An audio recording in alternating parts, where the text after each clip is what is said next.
Tony La Russa's St. Louis Cardinals are on cruise control. They not only have a 13.5 game lead in the National League Central, they have the best record in the majors. The Cards are a talented bunch with seemingly no major holes, recently adding MVP Larry Walker to their big-name guys who are all having huge seasons.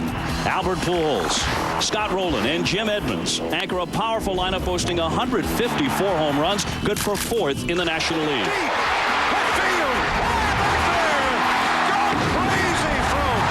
But what wins World Series is pitching and defense. The Cardinals, while not having a true ace, have to the league's dismay been among the best in the arms race. Their trusty staff has an ERA of 3.78, ranking 4th in the majors. And defensively, the Cardinals have been superb with a daily flair for the dramatic. With a playoff berth all but wrapped up, the goal for St. Louis is the World Series. And their journey towards the Fall Classic continues tonight against the division rival Cincinnati Reds, next on ESPN2.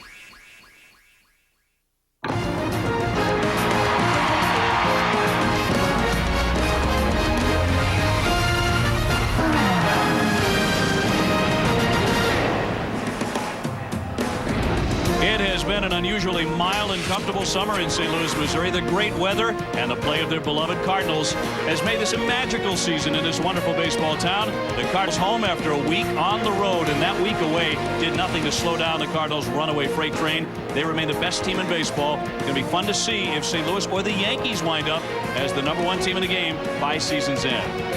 Welcome to Busch Stadium. A beautiful night for baseball, everybody. I'm Dave O'Brien. My partner tonight, Steve Phillips. Great to have you with us on Monday Night Baseball.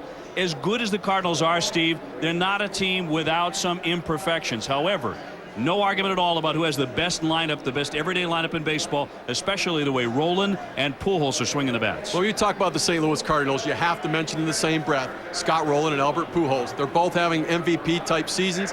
Together, 69 of the 76 wins this year, they have either one or the other contributed a run or RBI to that victory. Albert Pujols tied for the league lead in home runs with 36.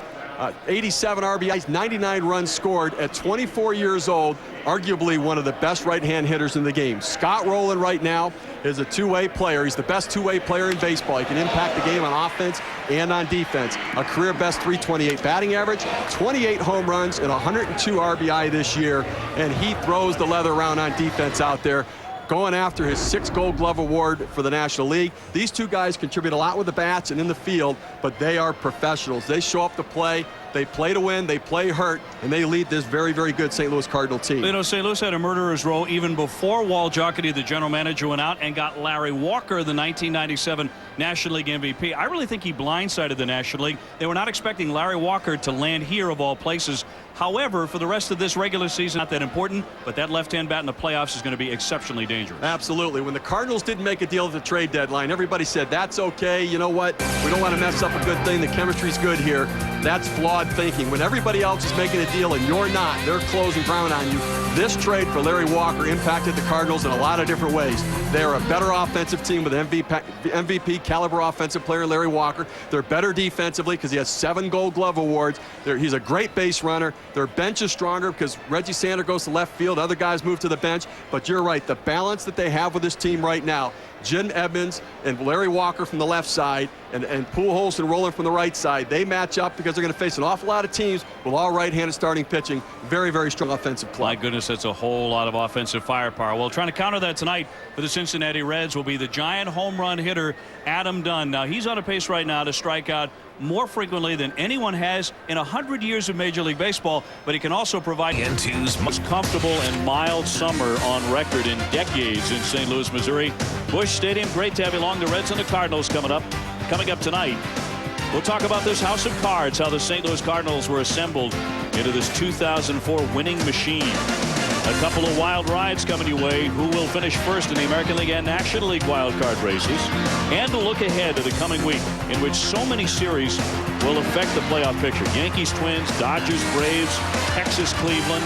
Those are all coming up this week in the middle of August. Reds manager Dave Miley bringing his team in for a series against the club with the best record in the game. And here's what is on his lineup card tonight. It'll be Ryan Friel at third base, D'Angelo Jimenez at second. Sean Casey's hitting .341, having a terrific year. We've talked about Adam Dunn, 36 home runs. Then we get to Willie Mopena in center field. He's at 21 homers. Steve, who does he remind you of? I'll tell you, a lot of people talk about McGuire power, but to me, he has Bo Jackson type power. It's just explosive power with the way he runs and the way the ball comes off his bat. Bragg, LaRue, Lopez, and Aaron Harang is the pitcher, batting ninth, all up against the right-hander Jeff Suppan. He is 10-6 coming in. Jeff Suppan, 29-year-old right-hander, having a pretty good year this year. 10-6, 3.84 ERA. Nothing overpowering with him. Fastball just about 90 miles per hour. Always had a pretty good curveball. He's added the cut fastball. Dave Duncan's done a great job here. Cut fastball's made a big difference for him. He's been a very good pitcher for the St. Louis Cardinals. Yeah, coming off a great effort, and it really helps when you can pitch around this kind of defensive alignment. Sanders, Edmonds, Cedeno in the outfield. Larry Walker is resting tonight, but all those Gold Gloves, and of course in Edmonds, you have a guy who is a highlight reel waiting to happen every time he steps out there. No question about this. He goes to his right, goes to his left, goes over the wall, and goes through the wall to make catches. Look at that. He's got great leaping ability. He gets in sync with the ball. He becomes one with the ball, and he has a great rhythm to be able to make great plays. And he is some kind of outfielder.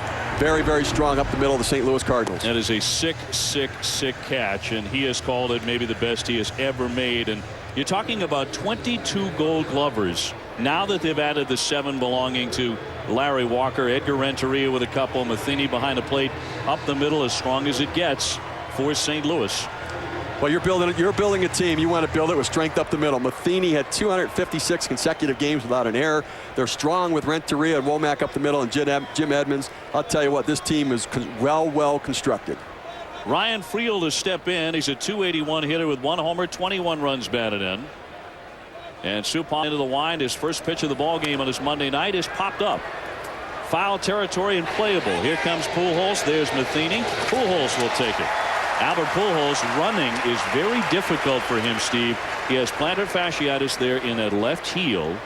And he says the #1 problem for him is running. It's going to be with him all season long. Only a lot of rest, and not just to stay on the DL, but a long stretch of rest, where surgery is going to solve that. Well, plantar fasciitis is inflammation of the tendon that runs the length of the foot. So any movement he makes right now hurts him. But you're right, DL time, 15 days isn't going to make this problem go away. He has to play through the pain and hope that it recovers in the offseason, and that he doesn't need surgery. It's the same problem to a degree that plagued Mark McGwire when he was with St. Louis, although his became far more serious as D'Angelo Jimenez steps in. He's the second baseman batting out of the 2-hole, and 5 for 8 in his career against Suppan. So a .625 hitter against the starter. You know, it doesn't seem like anything has gone wrong, not even the slightest thing for the Cardinals all year. It's been a magical ride for La Russa in his team so far. Everything goes right. It's serendipity. Up and over is Womack, 2 down very quickly in front of Sean Casey. But is this thing with Pujols' heel, is this a problem kind of lurking in the shadows? Well, it can be, but you know what? He's playing through it, and he's not going to let on. It doesn't seem to be bothering him swinging the bat right No, now. It sure doesn't. Didn't hurt him in Atlanta over the weekend. So, you know what? If his foot hurts and he's playing like that, let's injure everybody's foot right now.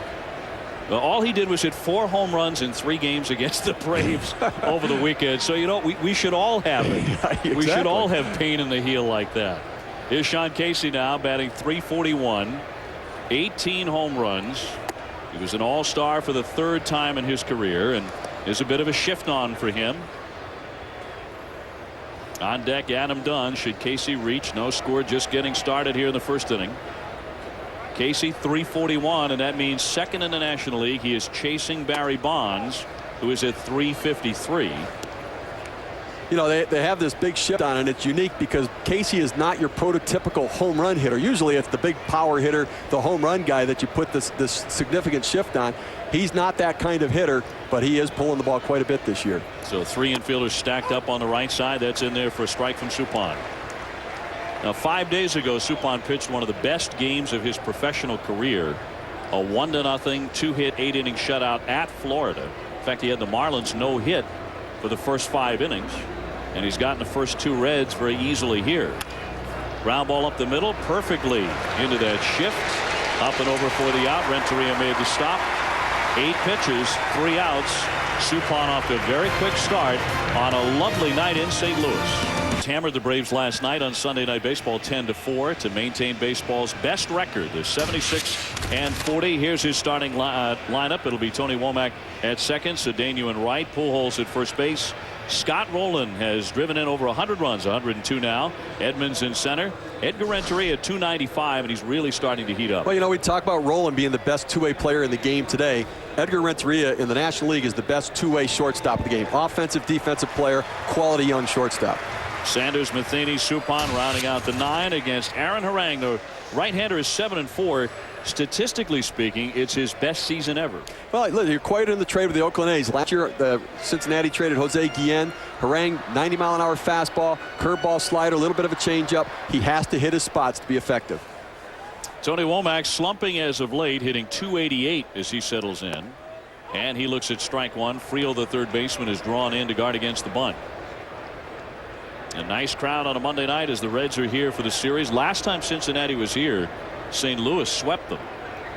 And the Cardinals have really beaten up on the Reds. They're 11-2 against them on the year. That's not good if you're a Cincinnati Red fan. I mean, the Cardinals have absolutely dominated them, hitting .314 this year against Cincinnati Reds pitching, and you're not going to win many games from the Red side if you're giving up that many base hits. So Miley with a queasy feeling coming into St. Louis despite the wonderful weather, and you see all the numbers stack up in the Cardinals' favor in a big way, especially runs per game.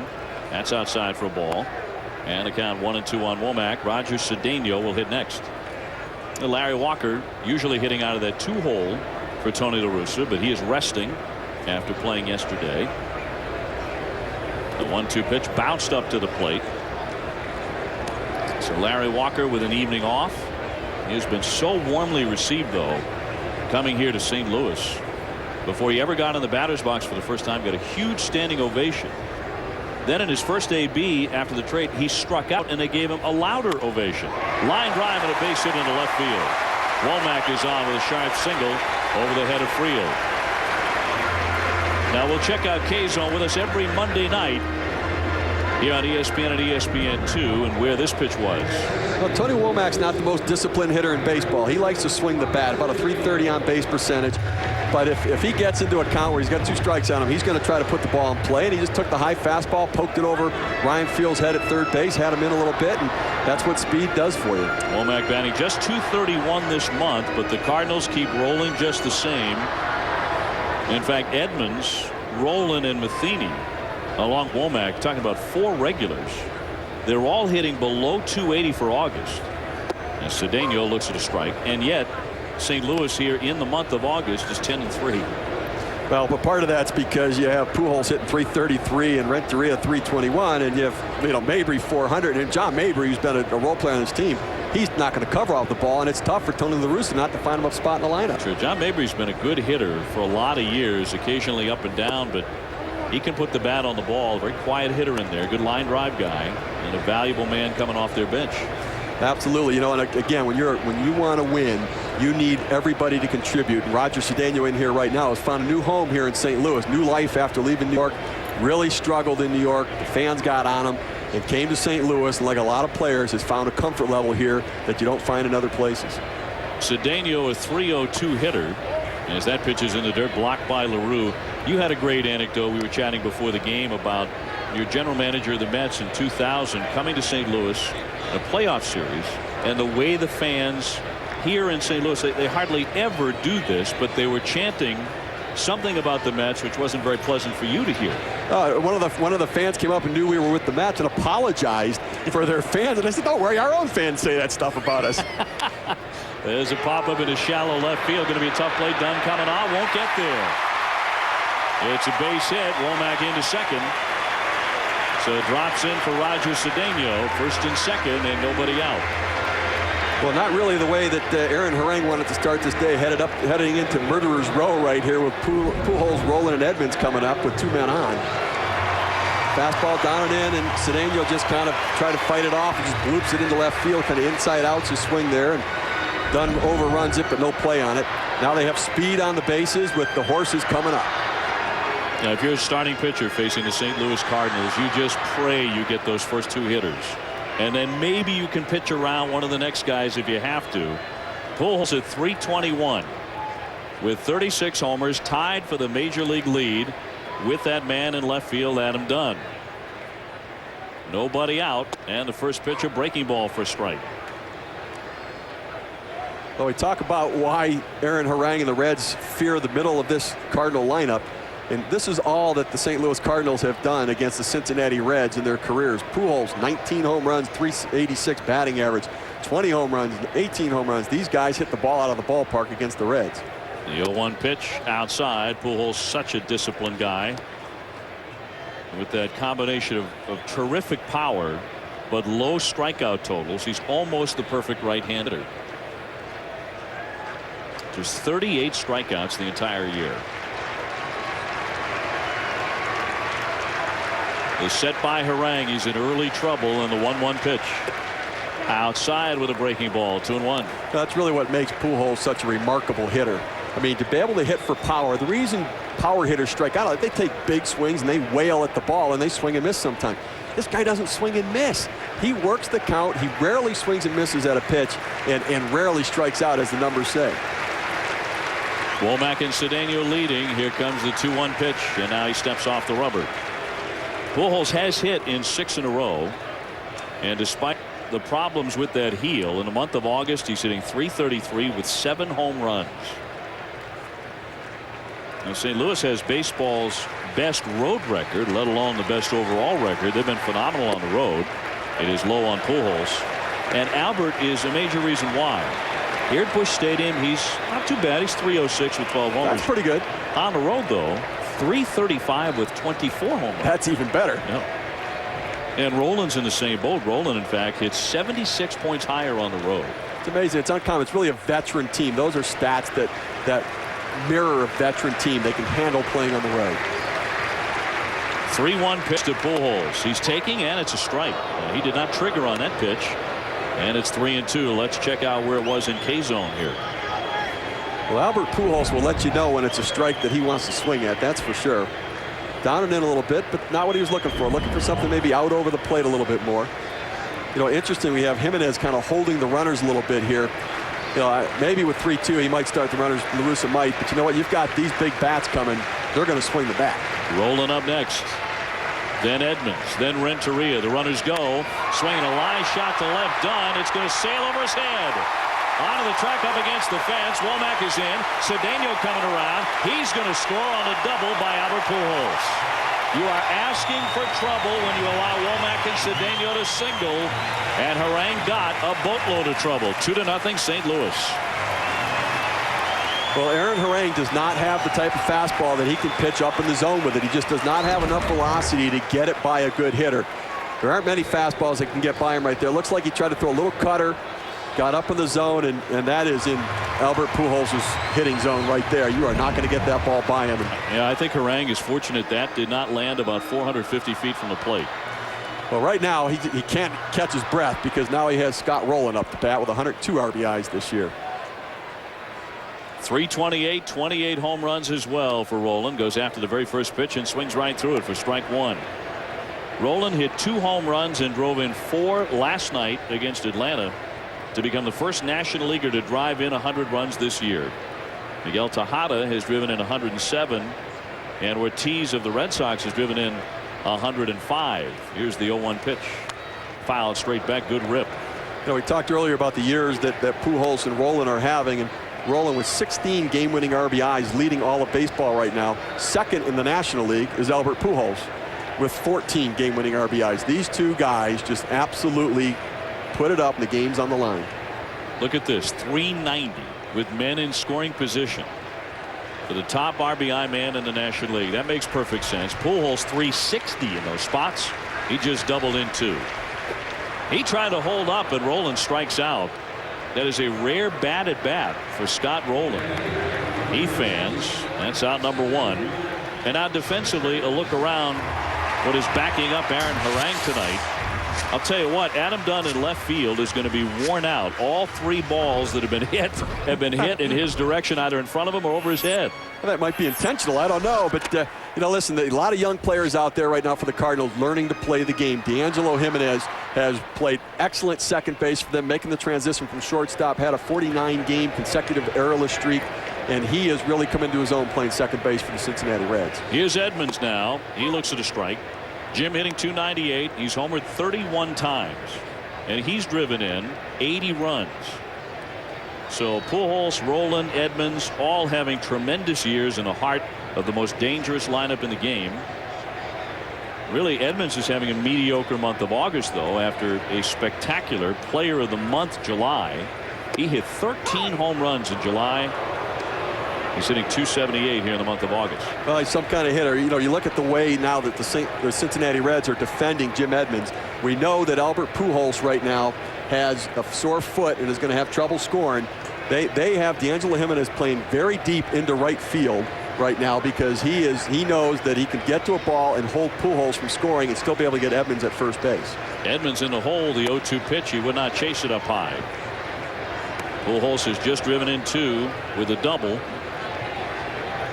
And St. Louis starts the night with 3 consecutive hits against Aaron Harang. Now, the last time Cincinnati was here in St. Louis, they scored only 6 runs in the 3 games as the Cardinals swept them. And they've really been abusing Cincinnati all summer. The 1-2, breaking ball up on the shoulder, evens the count. Well, Aaron Harang has to come inside, get the hitters off the plate right now. I mean, there's too many guys taking pretty good hacks off of him. He has to command the inside part of the strike zone and off of the plate to back the hitters off if he's going to have any chance of putting that pitch on the outside corner. Now, in contrast to Albert Pujols, Edmonds strikes out a lot, 113 times. Got a piece of that one. Still 2 balls, 2 strikes. If you're a starting pitcher and you know your assignment the next night is the St. Louis Cardinals, how can you possibly form a plan of attack without breaking out in a cold sweat? Well, I talked to Don Gullett, the pitching coach for Cincinnati, before the game, and I said, what's your approach here? He said, well, you know, that's the problem. When you have a young pitcher, you can give him a plan, but then the issue becomes execution of the plan. You have to be able to make your pitches. So far, Harang's struggling doing that. His 2-2, swung on and missed. He struck out another one. Back-to-back Ks. He got Rolen and Edmonds. And he's now 1 out away from getting out of the inning with only 2 runs, and that would be a victory of sorts for Harang. Threw a fastball right in his wheelhouse right there. He just pulled off it a little bit. You know, Harang is such a big guy, 6'6". You expect him to throw harder. And I think a little bit of the adjustment right now is guys have to understand he's throwing 89, 90, 91. He's not throwing 93, 94. And he's also somewhat deceptive. A big 6'6" guy takes a very short stride to home plate, and that offers some deception to his pitches. Renteria now batting .295. He's homered 8 times. That fastball is right through there for a strike. So suddenly it appears that Harang has focused on the strike zone. He's hitting it on a regular basis, getting in front here. Good ratio for him of walks and strikeouts. He's only struck out 89 guys all year, but only walked 39. So he's going to be in the zone. Occasionally that's hurt him in the past with a home run ball. Fouled away, and it's 0-2. And he's had to work hard here in the first inning. Well, there's no question, but you know what? He's settling in. Listen, if he can get out of this, with this being the damage, 2 runs, I think he's done okay for himself. He can go into the dugout, regroup, and hopefully get some runs scored in the bottom of the inning, top of the inning. He knows he has Adam Dunn ready to lead off the next inning. If he can escape this one. 2 down, 2 strikes on Edgar Renteria, but always an excellent 2-strike guy, with Pujols leading at second. He does not throw to second base. I think one thing for sure, Albert Pujols is not stealing a base right here. With that sore foot, a 2-run lead, 2 outs in the inning, Edgar Renteria is going to get a chance to swing the bat right here. The pause and pitch. Breaking ball outside. Now, if Renteria does get on, Reggie Sanders will hit next. Sanders, who moved from his position of right field over to left to accommodate the move of Larry Walker here to St. Louis. And since that move, Reggie, although he was drilled on the elbow by an Al Leiter pitch as part of his problem, he is not swinging a very good bat. He's been pretty cold since that trade of Larry Walker. Here's the 1-2 pitch. Low again, 2-2. You know, interesting move by Tony La Russa tonight. Reggie Sanders was the right fielder, and Cedeno and Mabry and Taguchi was up here. They were all kind of sharing time in left field. Now that the transition has been made, when Walker's going to right and Reggie's going to be the left fielder, in a game when Larry Walker's not playing, Reggie Sanders is the left fielder, and Roger Cedeno shifts over to right. The 2-2. Oh, it's in there for strike 3. A delayed call there by Dan Iasagna, and Renteria still not real happy about it, or sure of it. Did it land into the heart of K zone? And it did catch the corner. Renteria strikes out. 2-0 St. Louis. After he gave up 3 hits and 2 runs. That's pretty good pitching for a young guy to be able to bounce back and execute his plan. Don Gullett's going to be very happy about that. Adam Dunn gets in and takes up a lot of that batter's box at his size, and he's having a big year home run wise, 36 of them. He is tied for the major league lead with Pujols. Smashed one over 500 feet last week in Cincinnati, and trying to become the first Cincinnati Red to win the home run crown since 1977, when George Foster blasted 52. Willie Mo Pena after him, and then Darren Bragg for the Reds. Here's the 0-2 pitch. That's fouled away. A look back at that home run blast. You have plenty of time to take a look at it. It was up there a long time. How about the hang time on that? Like they do for a punter, they should have gotten the hang time. That thing went over the batter's eye and hit a piece of driftwood on the edge of the Ohio River. Swing and a miss, and he strikes out. That's the other part of his game. Plenty of strikeouts. Let's go to the studio for an update. Time to bring in John Buccigross. John. Thank you, Dave. Because of injury, Doug Minkiewicz of the Red Sox has to play second base. There he is warming up. He never expected this to happen. High chopper. That would be Carlos Delgado bowling you over to break up the double play. Minkiewicz, the Red Sox don't like it. They lead 3-1. Thank you, John. Willie Mo Pena to dig in now, the center fielder with tremendous power as well. He's hit 21 home runs. 1 man out in the second inning. It is 2-0 St. Louis. A fast start for the Cardinals, who are back home here at Busch Stadium for a series against the Reds. That pitch is off the outside corner by Suppan. Willie Mo Pena, when I was general manager for the Mets, we actually had Willie Mo Pena signed to a contract that he happened to have signed before he turned 16. The Marlins signed him, and the commissioner's office voided the deal. He went out into the free agent market, and he ended up getting a big deal from the Yankees. Well, he got hit by that pitch. He's going to take a base here as it ran in up around the knuckles, and Willie Mo will trot off to first base, a hit batsman. Fastball coming up and in, just two-seamer tailing in on his hands a little bit. Willie Mo kind of moves into the plate. That hurts. That really hurts. When your hand's on the bat, that ball comes in contact with a hand when you're holding on to that bat. You could break some fingers doing that. Well, he's flexing them over there as he chats with Albert Pujols, who has his own physical ailment right now with that foot. So a man on with a man out in front of Darren Bragg, the right fielder, and the number 6 hitter. He's hitting .211. Cincinnati coming into the ball game 5 games under 500. They're in 4th place in the NL Central. They are 20.5 games behind the Cardinals.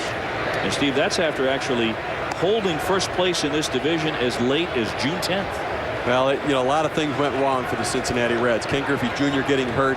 Paul Wilson now on the disabled list. Their pitching staff really just crumbled. When you have young pitchers, that can happen, and unfortunately it did. And the Cincinnati Reds had a lot of things go wrong. But with the injuries that they had in the outfield with Austin Kearns and with Ken Griffey Jr., the silver lining is that Willie Mo Pena has found some at-bats, and they found a pretty good baseball player. The 1-0 pitch on the inside corner for a strike. It's a tale of really 2 summers for Cincinnati. If you look at their first slate of games, their first 56, they're a pretty good ball club. The last 59, they have gone south. And over these last 6 weeks, it could get really ugly. Of course, they've lost Junior Griffey to the torn hamstring. And star reclamation project Paul Wilson is on the DL. Corey Lytle has been traded. And this is a pitching rotation of Harang, Brandon Clausen, Jose Acevedo, Joe Valentine. It's not one that's going to knock you out, Steve. No question about it. Listen, there are a lot more questions than there are answers surrounding the Cincinnati Reds right now. You have a $46 million payroll. Ken Griffey Jr. gets $12.5 million. Next year, Sean Casey gets over $7 million, and Danny Graves gets $7 million. That's an awful lot of money used up of that budget. When you for 22 other players, you have very little money left. They need to come up with some answers from these young players. Who's part of the solution to the long-term plan here? And tonight, Aaron Harang has to show them that he is part of the long-term plan to be part of a young, winning pitching staff. And a lot of these young position players have to prove that as well. It's going to be interesting to see, but they need to come up with some answers for their future plans. And Cincinnati, a team with all sorts of questions, and there are opportunities for guys to impress and earn a job for next year. You talk about a tale of two summers that Cincinnati has had. This is a tale of two franchises. Here the Cardinals are rolling along with the best record in baseball. Couldn't be going any better. They're making plans to go to the World Series this year. They think they are that good. Fouled away, and the count's still 2-2 on Bragg. And Tony La Russa, who back in May started talking with the Cardinals about a contract extension. He's a free agent at the end of the season, and by the way, so are several key players on his roster. But Tony has come out and said, look, I've been telling my guys, focus on winning a championship. Don't worry about your contract status. He said, I'd be a hypocrite if I went and talked to the Cardinals about my own situation. A swing and a miss for strike 3. Second strikeout in the inning for Suppan, and there are 2 gone. And so La Russa said, you know what, I'm not even going to talk about it until the season is over, until we wrap this thing up. Well, I give a lot of credit for that. You know, I mean, that is leadership right there. And he keeps dwelling on the present. It's all about right now. And listen, the St. Louis Cardinal team is built to win right now. Matt Morris, free agent end of the year. Woody Williams, Edgar Renteria, Mike Matheny, Walt Jocketty, the general manager, free agent at the end of the year. He too has not been signed up for the future. So they have to win this year, and if they do, the rest of it will take care of itself. I give La Russa a lot of credit putting off his own personal situation. Here's Jason LaRue now, the catcher, batting 7th. I think a lot of fans might have looked at that list of all-time wins, and Tony La Russa now over the 2,000 mark, and said, well, where's Bobby Cox? Well, Bobby Cox is closing in pretty quickly. He's about 30 wins short of joining that 2,000 win club. That breaking ball into the dirt on LaRue. As the St. Louis Cardinals have a 2-0 lead here in the 2nd inning at Busch Stadium. They got them fast off of Aaron Harang, who then settled down, and after giving up hits to Womack, Cedeno, and Pujols, Albert Pujols with a 2-run double, he struck out Rolen, Edmonds, and Renteria. That hasn't been done too often this year by any pitcher. Here's the 1-1. The fastball low. We talked about Tony La Russa giving up his own personal contract negotiations right now. And when you have a good team, sacrifice is part of winning. You have to give up something. Scott Rowland was willing to give up his 4th place in the lineup for Larry Walker when they got Larry Walker in the trade. He was just willing to say, hey, I'm the 4th hitter, but you know what? This guy could do it. If it fits better for our team, I'm willing to do that. That's the sign of a winning caliber, championship caliber baseball club, when guys are willing to sacrifice something of their own for the good of the team. And the smart manager says, you know what, Scott, we thank you so much, but you've driven in 102 runs. I think I'll keep you right there in that cleanup spot. It's working out pretty well. So Scott Rowland perhaps rolling toward an MVP. Right now, I would bet he is the overwhelming favorite of all National League players if they had a vote. Up with it, Renteria, the short way for out number 3. On his last start, Suppan had a no-hitter through 5 tonight. He has been terrific with 2 hitless frames, and it's 2-0 St. Louis. Again, Martinez, what a terrific young hitter. Reggie Sanders hitting for the first time tonight against Aaron Harang, leading off the 2nd inning. St. Louis on top 2-0. Steve Phillips and Dave O'Brien with you on Monday Night Baseball at Busch Stadium. And the Cardinals got out quick against Harang. Matheny and Suppan will follow, so it's the bottom 3rd of the order. That pitch into the dirt. You and I have been talking about that Indians team and how close they came to tying Minnesota over the weekend for first place in the Central. The Indians are just making people dizzy because they came out of nowhere so fast, and had they won on Sunday, Steve, they would have tied the Twins for first place. I'll tell you what a great story. They have some terrific young position players. Swinging the bat, Cliff Lee, tremendous left-handed pitcher. I'll tell you, if they had had a closer from early in the season, they might be in first place right now in the Central Division. Now, you were saying you had the number. How many wins has that bullpen blown for that start? They've blown 19 games right now, and if they had had anybody even converting half of those games, they'd have a 5-game lead in the Central Division.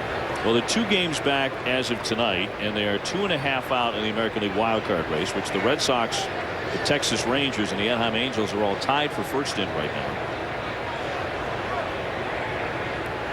The pitch to Sanders. Hot shot, ground ball, but right there to Friel, and he throws him out. 1 man out. Now let's get a look at that young Indians team, by the way, number 3 hitting in the American League. And what they have left, 34 games remaining, 20 of those at home. Pivotal games where they've got 10 against the Twins, the team in front of them. Well, listen, they're chasing the Minnesota Twins, but that head-to-head matchup, 10 games, they control their own destiny. But 29 games left with teams over 500. That's a lot of baseball against good teams, and it makes you wonder, maybe their record is what it is because they haven't played as many of those good teams just yet. Yeah, so these last 6 weeks, be fascinating to see just how they respond as Matheny takes a strike. Mike Matheny at 241, 2 homers. And he has driven in 34 runs. Now, the Cardinals with a win last night against Atlanta. They won that game going away 10-4 the final. And they scored 21 runs in the 3 games against the Braves. But Chris Carpenter, the schedule started last night, couldn't go because of a stiff back. Danny Herron made the emergency start. He got the win. It was his first victory in over a year in the season of serendipity for the St. Louis Cardinals as Matheny punches a single up the middle. So everything is going right for them. A guy who hasn't won in over a year. At the last second they put him in there and he grabs the win for La Russa. Well, it's always nice when a young guy gets that first win, and we see Matheny here, who struggled a little bit at the plate. He's always been more of a defensive player. He's an outstanding defensive catcher. He's in the lineup because of the way he handles the pitching staff. Ball out and away. You see his arms extended out, reaching out, just poking the ball into center field. Good piece of hitting, fighting off a pretty tough pitch. So Suppan given a chance to bunt here with a man on and 1 out. 2-0 St. Louis. And the pitcher takes a strike. So right now, if you look at the Cardinals schedule, what is left of it these last 6 weeks, 110 victories, maybe even more than that, is not out of the question for this ball club. Oh, no, listen, they're playing good baseball. I mean, they're going to win an awful lot of baseball games if everything stays the same. The only question is, are they peaking too early? They're playing very good baseball right now. And are they peaking right now, and is their game going to decline as they get closer to the end of the year? Low and away for a ball. Well, let me put you on the spot there because they're playing so well in every phase of the game and grabbing emergency starters. They get victories. They're making all the plays defensively. Roland is having one of the best defensive years any third baseman has ever had on top of all the RBIs. So much is coming together for them. But do you have that? I think I do, that they are peaking too early. Well, or is it just the storybook year and they're going to be the team to beat? You just don't know until you get back to the end. And you know what? They are very well balanced. They're playing very good baseball right now and clicking on all cylinders. It wouldn't be the worst thing in the world for them to hit the skids toward the end of August a little bit, go through a little bit of a slump so that they have some momentum building. Just to carry and maintain a very high level of play as you head into the playoffs is difficult. You need something to build as you get down to the end of the year so that you feel like you're charging into the playoffs and playing your best baseball. So it wouldn't be the worst thing if they did hit the skids a little bit. You know, the cautionary tale, I think, should be for the Cardinals of 2004. The Seattle Mariners of a couple of years ago. The bunt dropped down. Casey will tag out Suppan, but his sacrifice advances Matheny into second base. 2 men out. You go back a couple of years, remember Seattle won 116 games. They peaked too early. They were knocked out in the first round by the Yankees. And on the topic of the Yankees, who is the best team in Major League Baseball? Well, the payroll says it ought to be the Yankees. They've outspent St. Louis by $100 million. And yet, St. Louis has one more victory. Tell you what, Walt Jocketty and the St. Louis Cardinals have done a fantastic job putting together a very, very good team. To me, the Cardinals have less flaws than the Yankees do. Yankees have, for $180 million, you doesn't buy starting pitching like it used to. They don't have left-handed relievers. They have a terrific offensive team and a great late-in-the-game bullpen. But they have some holes in that team. Yeah, the Yankees have to, you're right, they have to learn how to stretch $180 million a little bit more. I mean, doesn't buy the same kind of staff it used to. Here's Tony Womack, a single and a run scored in the first inning. Matheny at second base and 2 out. St. Louis up 2-zip, and it's fouled away by Womack. Now, we kind of brushed through the sacrifice bunt by Suppan right there, but that is a good baseball team. When you execute and do those little things, Suppan is one of the worst hitters in the National League. I think he's 0 for 2004. He is not a hitter, but to be able to help yourself win a game to execute a sacrifice bunt, move a runner in scoring position, and get a chance to get an RBI right here. Big play by Supan. You're 0 for 39 for the year. You better be able to drop down a bunt. Ground ball up the middle. Jimenez with the stop and throws to get him on a close play. And that is out number 3. One hit, one man left. A beautiful night in St. Louis, Missouri in August.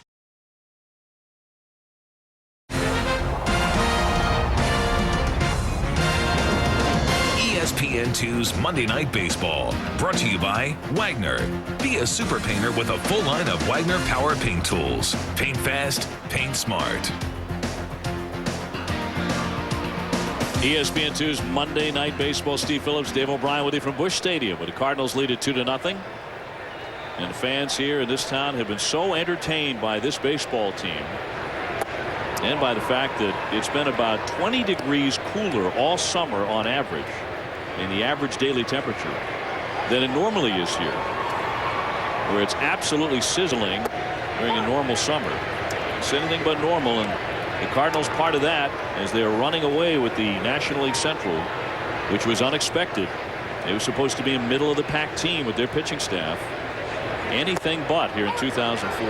Well, last year the Cardinals had good offense and they had good defense, but they didn't have the great record because they didn't get the consistent starting pitching. This year, starting pitching has made all the difference for the St. Louis Cardinals.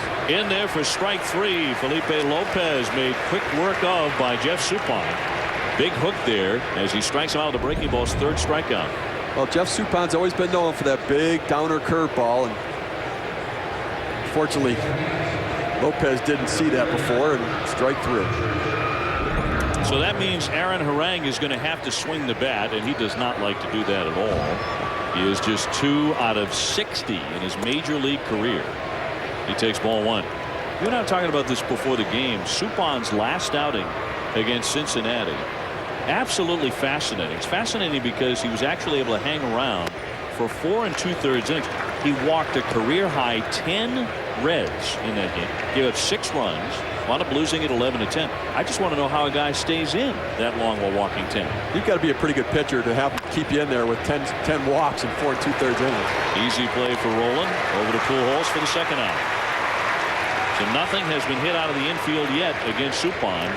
Apparently he has remained in the same groove that guided him through 8 brilliant innings down in Miami in his last start. Well, you know, after his last game, before that series in Florida, that game in Florida, he had hit a little bump in the road. He had been pitching very, very well, got knocked around a little bit. The Cincinnati game was in there for about 3 or 4 starts where he struggled, and now he seems to be getting locked in again. When he throws strike 1, then he doesn't have dominating stuff. When he throws strike 1, he puts himself in a better count to be able to mix his pitches up and keep the hitter off balance. We're seeing him tonight working the strike zone very early in the count. So Duncan really admires that. Another strike 1 on Ryan Friel, the leadoff hitter. And Suppan is a fairly quick worker. His defense tends to play really well behind him when he is throwing strikes.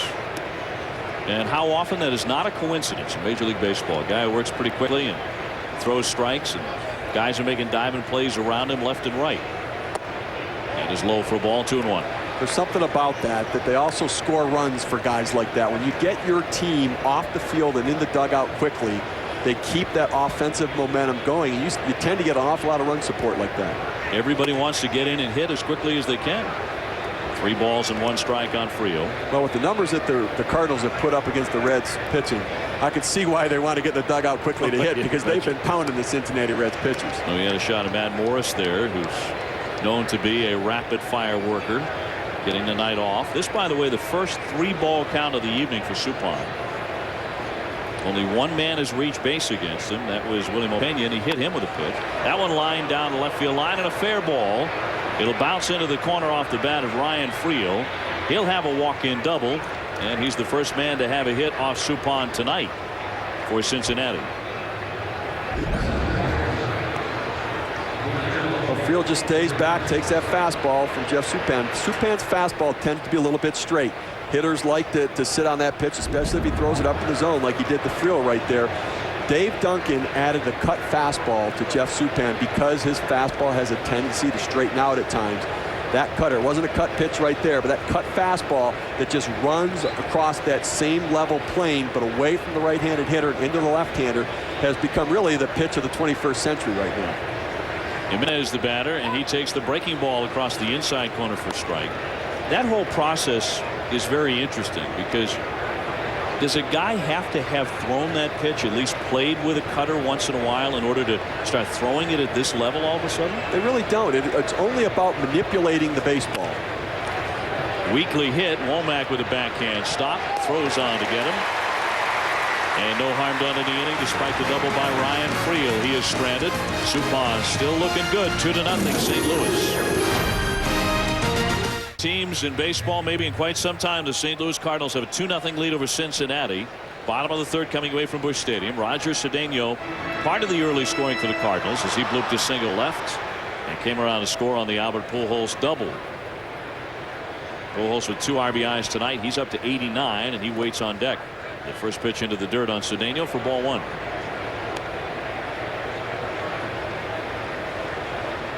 Cedeno started the night hitting over 300 with a couple of home runs. Getting a chance to play on occasion, and tonight he is in right field. As Larry Walker takes the evening off, that is down low for ball 2-0. Larry Walker batting out of this spot in the St. Louis order. A 3-time batting champ with all those home runs. Won the MVP in 1997, and they bat him second. Well, it's just so you know, the normal tendency is you might think you go left, right with your lineup. You know, oftentimes when you talk about balance, you want to try to mix and match so that the opposing manager can't bring in a left-handed reliever to face your left-hander, and you know they can't match up with your lineup. I like separating the left-handed bats by 2 right-handed hitters. I think that having Walker in the 2-hole, then going Pujols, Rolen, Edmonds, to me that really separates them. And you can't bring in a left-hander. If you bring in a left-hander in to face Larry Walker and then he has to stay in the game to face Rolen and Pujols before he gets to Edmonds, he's going to get crushed. The 3-1 pitch is inside. That is ball 4 on Cedeno, so he leads off the third by taking a walk. Now the Major League Baseball season continues Wednesday on ESPN and ESPN2 at 3:30. The Montreal Expos face the Giants on ESPN's day game. Then it's Wednesday Night Baseball presented by Bank One at 7. You'll see the Yankees take on the Twins, and at 10 o'clock Eastern on ESPN2, Atlanta will face San Diego. Some may see the Marlins and the Dodgers. All those games affecting the wild card or the division races or both. Some of you may see Anaheim against Tampa in the early game on Wednesday night. As Pujols takes a strike. And speaking of the Angels, this goes to the point you were discussing. I remember when they won the World Series, more often than not, Mike Scioscia could put out a lineup of left, right, left, right, left, right. That's the kind of balance a lot of managers dream of. It's interesting to hear you say you had to break it up with a couple of right-hand sticks. I think that when you only have the 3 left-handers and the 2 major forces with Walker and Edmonds, I think sandwiching the right-handers in between makes it even more difficult on the opposing manager. High pop-up down the right field line by Pujols. Bragg on the charge, headed for the corner, but that's off into the stands. Anaheim getting healthy and playing some really good baseball right now in a 3-way wild card tie with Boston and Texas. Here's what the Angels have left: 44, 21 of them at home. A lot of games remaining against 500-plus clubs. Well, those 500-plus clubs are teams within their own division. That's Texas and Oakland taking up a bulk of those games. Tough schedule for Anaheim. Very well-balanced team. Their starting pitching is much improved. They're getting better. They have a chance to make a run for the wild card. I wonder if the window of opportunity to knock the Angels out of it with all those guys hurt earlier has closed. And if they're going to make a long run, a lunging fly ball down a right field line, and it is foul off the bat of Albert Pujols. He can get that kind of hit too. He can. I tell you what, that's just a good piece of hit right there. Battling, fighting off tough pitches, trying to put it in play, coming very, very close to a double in the corner right there. You know, we talked about the lineup, and what often happens, say you get a leadoff double, and then Larry Walker coming up the bat. What a lot of times what an opposing manager would do is you pitch, bring in a lefty, pitch to Larry Walker, and then if it's a right-handed batter, you'd walk Pujols, and then if Edmonds was batting next, you have the left-handed pitcher to face Edmonds. I think now by doing it, if you get the leadoff double, you bring the lefty to face Walker, you get him out, you'd have to make another pitching change to face the 2 right-handers. I think it puts the opposing manager in a much more difficult spot separating those 2 guys. High fly lazily hit though, and Bragg and Pena close on it. William Opeña will take it. And the dangerous hitter Albert Pujols is retired. Cedeno back to first base, 1 man out. Great to have you with us here on ESPN2 on Monday night on a gorgeous evening in St. Louis. It's not hot, it's not humid, it's not sticky, it's perfect. Dave O'Brien, Steve Phillips with you. Albert Pujols doubled in the first inning, doubled in a couple of runs, in fact, now up to 89 RBIs. He just flied out, so he is 1 for 2. And Scott Rowland will climb in. He whiffed in the first inning, and it was not a very good at bat. That might be the worst at bat Scott Rowland's had in a month. It was not a good at bat, but I think look for him to refocus right here and give us a pretty good AB. First pitch to him is across for strike 1. Now, the other thing about Rowland, aside from the terrific offensive numbers, 102 runs batted in, that is the most in the National League, he just might be having the best defensive year by a third baseman since the days of Brooks Robinson. He's only made 5 errors the entire season. And it's not just that. It's also the fact that, I mean, he's getting to everything. He's making every play. He's averaging 2.4 assists per game. The only third baseman in Major League history to have a season of at least 50 chances per error while averaging as many assists per game as Rowland was in fact Brooks Robinson in 1967. We don't really understand how good this guy is. I think he is so underrated in people's minds. Everyone thinks he's good. He's great. Offensively and defensively, he's great. 0-2 would not chase it, just off the outside corner. Harang put a good pitch out there, but Rowland very disciplined. I tell you, we talked to Don Gullett. He said we have a plan for our pitchers to execute. The question is if they can. Aaron Harang is executing that plan to Scott Rowland. Cedeno at first, 1 out, and that's over but low, 2-2. Jim Edmonds right around the corner. Rowland, Edmonds, and Renteria all struck out in the first inning. That may not have happened more than once or twice all year for the Cardinals. So Harang did bounce back. Here comes the 2-2 pitch. Cedeno a short lead. That's fouled right back to the net. Now let's get a look at Scott Rowland's at bat in the first inning. This one markedly different than the first inning. Fastball away from him a little bit there. Fastball in, kind of beat him inside there. Got him to chase the breaking ball away. Harang, you could see his pitches were on the corners, and they got him to fist for the breaking ball away. And him set up. Here's the 2-2 pitch. Swing, line shot, dead center. Pena racing back, and it's over his head. Up against the fence. Here comes Cedeno into third. He'll be waved in. He's going to score. The throw cut off. Another RBI for Scott Rowland. I should say a markedly better at bat that time than the first inning. It is now 3-0. And RBI number 103 for the man who just might be the MVP in 2004. Scott Rowland is a good baseball player, boy. That ball away, right in his hitting zone right there. Able to just drive it to straightaway center field. That was a bullet driven out there. Look at that swing. Look at this angle. He's got his legs here properly situated. Arm bent. That is the power position with your arms, and drove that ball out there. Everybody talks about getting extension. Extension happens at the point of deceleration. Contact is made with the arm bent. Once you get your arms extended, you are decelerating your swing. And a lot of times you hear people talk about the guy likes to get his arms extended. You get your power position. When you do dumbbell curls, that's your strongest position, when your arms are bent. When figure skaters want to speed up and rotate, they bring their arms in. When they want to slow down, they move their arms away from their body. When a hitter makes contact, he is at his strongest point with those bent arms. Extension happens at deceleration. Rowland drilled that with that arm bent, and then got the good extension on the follow-through. I should say so. An absolute rocket over the head of Willie Pena. And the Cardinals in front 3-0. No let up at all in this lineup, because now you have to deal with Edmonds. 31 homers, 80 runs batted in for Jim Edmonds. He is 2 out of 4 with a home run in his career against Aaron Harang. 1 out. That's a strike. 1-2 now. You know, oftentimes we talk about that extension, and you think about if your arms are extended and somebody tries to push them down, they're pretty easy to pull down. When you have your arms bent, that is your strongest point. And that point of contact, you want your back arm bent at the point of contact, and then you decelerate. Baseball hitting is about rotation, and you want to be as quick to that as you can. You're quicker with your arms in closer to your body, not extended. Edmonds strikes out for the second time, so Harang has had his number tonight. And despite the fact that this right-hander has now given up 3 runs, he's also piling up some strikeouts. He's with 4 men in the game. That's the one thing about this St. Louis Cardinal lineup. Guys cannot get a hit. They can strike out, have a bat at bat, but you know what? They come back the next time better prepared. They watch the game. They study their at bat. Bill Page talks to them in the dugout. They tend to have better at bats as the game goes on. Well, Rolen certainly did. We'll see if Renteria continues that trend with Scott Rolen at second base. Up the middle, stopped by Lopez. He steadies, throws low, and it gets by Casey. Here comes the run. Another one on the board for St. Louis. The wild throw skipped by Casey. He could not handle the bouncer. And that makes it 4-0 the Cardinals.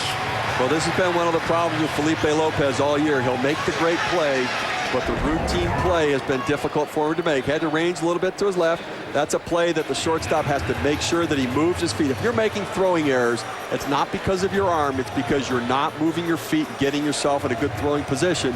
He needed to get his body shifted, had some time to make the play there. Even though Renteria can run fairly well, he had some time to be able to pivot, make a throw. That inconsistency on the routine play has haunted Felipe Lopez this year at shortstop. Lopez with 9 errors in 36 games now. And he gives the Cardinals another out. The inning ought to be over. This is the last team on the planet you want to give extra outs to. Ground ball to third. Frio handles it easily, and the side is retired. 2 more runs in for the St. Louis Cardinals. They've done this before to Cincinnati. They're 11-2 against them this year here in 2004. It's 4-0.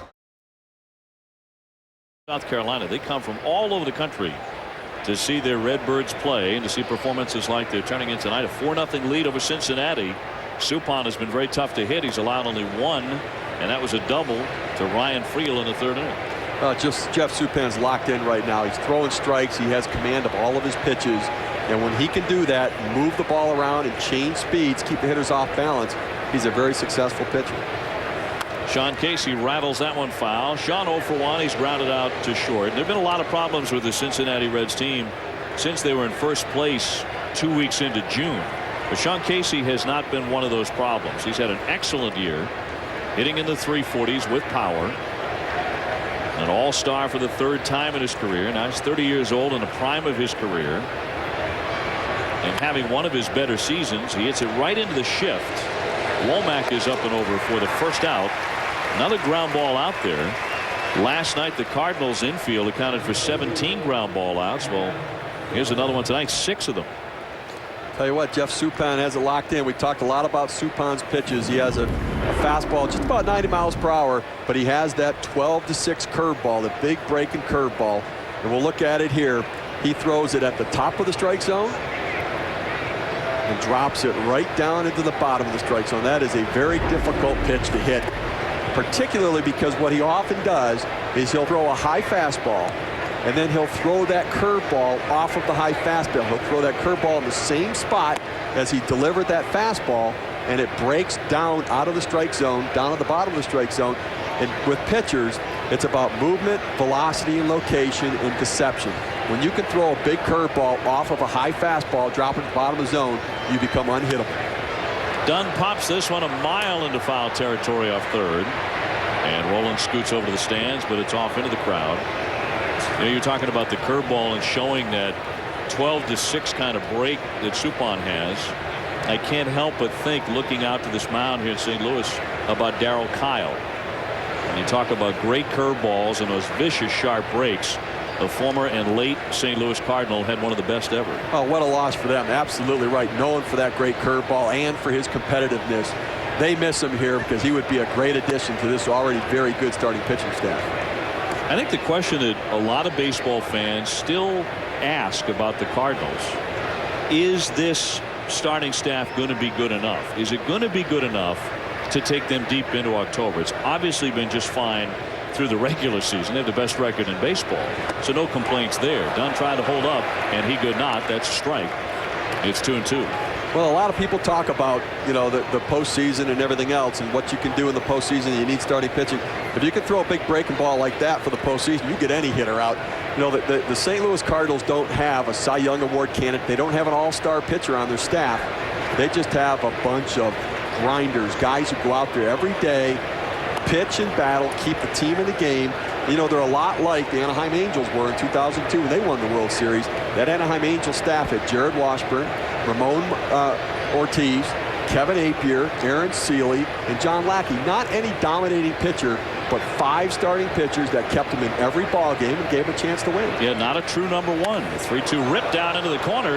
A wicked line drive on one bounce that ricochets off that wall. Dunn is into second. He scampers into second base with a double. That's the second hit of the night off Suppan. Let's go to the studio for an update. Here's John Bushgrass. In terms of batting average, on base percentage, slugging percentage, OPS, Kevin Millar having a better year this year than he did last year. That's his 25th double of the year. Red Sox were leading 5-1, but the Blue Jays have cut the lead to 5-4 as the Red Sox bat in the bottom of the 7th. John, thank you very much. Willie Mopena about to step in. He was hit by a pitch in the second inning. So we'll see what he has in mind for Jeff Suppan, who just gave up a 1-out double here to Adam Dunn. 4-0 St. Louis. Tried to hold, could not. He committed that strike one. We're talking about Willie Mopena. I said earlier, the Mets actually had him signed, and the Marlins signed him as well when he was a young player. The commissioner's office voided both contracts. He went out of the open market, got an agent, signed himself to a multi-million-dollar contract with the Yankees, and then later got traded to the Cincinnati Reds in a Drew Henson deal where the Yankees brought Henson back to New York. And Pena is still, despite all that history, still only 22 years old. Big right-hand hitter, 6'3", about 220 out of the Dominican Republic. Well, when he signed that contract, he signed a major league contract, which meant that the Cincinnati Reds only had 3 years to be able to send him to the minor leagues to try to develop him. What happened? They actually got to where they were stuck with him on their major league roster and actually considered trying to outright him off of the roster because he hadn't played much. Last year he struggled a little bit of playing time. The injuries this year really saved the Cincinnati Reds from making a terrible mistake, because this kid has some of the best raw tools in the game today. He's getting playing time right now. He has to get some plate discipline. He can't swing at everything. Chris Chambliss has worked very hard to get him to work the count, but I'll tell you what, he has some tremendous raw power. Fouls that one away. 1 ball, 2 strikes. And on any given night, he can show you both sides of Willie Mopena. He can show you a player with so many tools, a plus arm, the ability to hit the ball 500 feet, and also a guy who can get lost on a routine fly ball and strike out 4 times. Well, that's when you have young players. That's what happens. You see their best and you see their worst. And if you're going to develop them at the major league level, you're going to have to be willing to see them make mistakes up here. Bounding ball behind third, but foul. Roland getting to it in foul territory. The count 1-2. Now, if Austin Kearns comes back healthy next year, you've got an outfield of Dunn, Pena, Kearns, and that brings up the question of where do you play Kearns, because isn't Junior Griffey going to be on a corner outfield? Well, a lot, as we said, a lot of questions surrounding the Cincinnati Reds and not many answers right now. There's been some talk about Kearns actually taking some work at third base because it would free up the spot for Ken Griffey Jr. to play in the corner in the outfield and get Kearns' bat in the lineup as well. It's just such a shame. But Ken Griffey Jr. showed signs of coming back. The power numbers were there. I don't think the batting average will ever get back to the levels where they once were. You miss that much time, you lose some aspect of your eye at the plate. But the power is going to be there. But right now, an awful lot of questions about what he's going to be and when he's going to come back. Dunn getting his lead. Ground ball up. Little hot shot down to get it. Womack. He spins, fires, got him. 2 down. Fine play by Tony Womack. And usually when you talk about all the Gold Gloves of the Cardinals, you know, Womack is way at the end of the list defensively because he's not a Gold Glove caliber guy. Renteria is, Edmonds, Roland, Matheny, all those guys. This is a fine play. Well, when Womack came up with the Pittsburgh Pirates, he was not known for his defense. But you see him range to his right there, backhand to make the play. He went from Pittsburgh to Arizona, and they moved him to shortstop, and he actually became a pretty good defensive player. And I think once he got comfortable at shortstop, making that transition back to second base, as D'Angelo Jimenez is finding out for Cincinnati, if you can make that turn of the double play with your back to the runner, that's a pretty easy transition. You become a much better defensive second baseman. Darren Bragg lays off the first pitch. It's in there for a strike. Adam Dunn has made it over to third base, but with 2 down, trying to get Cincinnati on the scoreboard here. Remember the last time these two clubs played, that was back in July. St. Louis swept the series, and the Reds were held to 6 runs in those 3 games. That's all they got. 1 ball, 1 strike. Well, this year hitters are only hitting .211 against Suppan with runners in scoring position. He just has found a knack and the ability to make a pitch when he needs to do it. And that's why he's been so successful this year. 10 wins this year. The 5th time in the last 6 years he's had 10 wins in a season. Pretty consistent performance from him. Matheny setting up a target, and the 1-1 pitch on the inner corner. That's been a good spot for Suppan tonight. Well, with pitchers, they have to work both sides of the plate, and to be successful you have to move the ball around, particularly when you don't have a great fastball. You need to move it around to keep the hitters off balance. Came in even a little bit off the plate right there, but got the call. That shows you don't have to throw 100 miles an hour to throw inside. Of course, Maddox has made a marvelous living throwing inside at about 87 miles an hour. Well, he has. And Jeff Suppan, we talked earlier about the cut fastball. You know, back in the 80s, Roger Craig was in San Francisco with the Detroit Tigers. He brought in the split finger fastball, and that became the rage of that era. And I think now you're seeing, with the success that Mariano Rivera has had with a cut fastball, more and more pitchers are going to that pitch. And Dave Duncan has really implemented that with almost his entire pitching staff. Twisting pop to left, backing up, rolling foul ground. He's got it. Side retired, no runs a hit, 1 man left. Suppan, in his last 2 starts, has now given up only 4 hits in 12 innings. Not too early to look ahead to possible playoff rotations and who they may face. The number 1 right now, I guess you'd have to say, for the Cardinals is Morris. For the Braves, Russ Ortiz. And then the rest of them, and this is potentials, of course, teams involved in the wild card race and their divisions as well. Obviously, everyone's looking at the Chicago Cubs and say, well, they are loaded. They can go 5 deep in that rotation. Well, no doubt. You look at the number 2s there. You go down the list, and listen, Jason Schmidt, the Giants, is the best. He's the best pitcher in baseball right now. He's dominating, but they may not even get there. But listen, you look at the Cardinals right now. They match up fairly well with some of the names we see on the list right there. And we go 3 deep with the starting pitchers as well. They match up fairly well. Chris Carpenter has been a pleasant surprise. Missed the start with some back spasms for the St. Louis Cardinals this year. It's only the 2nd start their main 5 starting pitchers have missed all season long. That consistency has boded well for them. And look at the Cubs. Really, look at the starting pitching: Maddox, Pryor, Wood. They go to Zambrano and Clement as well. Really 5 deep with starting pitching right there. It's a surprise that they haven't had the success that most people thought so far this year. But pretty good pitching depth with the San Diego Padres as well. Young pitchers, inexperienced, which down the stretch it's going to be interesting to see how the young Padre pitching staff, anchored by a veteran in David Wells, can weather what will be high-pressure situations trying to make a playoff spot. Matheny, the batter, he singled in the 2nd inning. It is 4-0 St. Louis as they bat in the last half of the 4th inning. Looking at that list of number 1s, teams that are headed for the playoffs, at this point you'd have to say, obviously the Cardinals are a lock. Chicago Cubs are going to have to fight to get their way in, as are the Padres and maybe the Dodgers and a couple of other rotations we showed you. But I mean, Kerry Wood is definitely a number 1 style pitcher. So is Mark Pryor, although we had him a little later in that rotation as a number 2 guy. But there aren't a bunch of true ace style pitchers on that list, are there?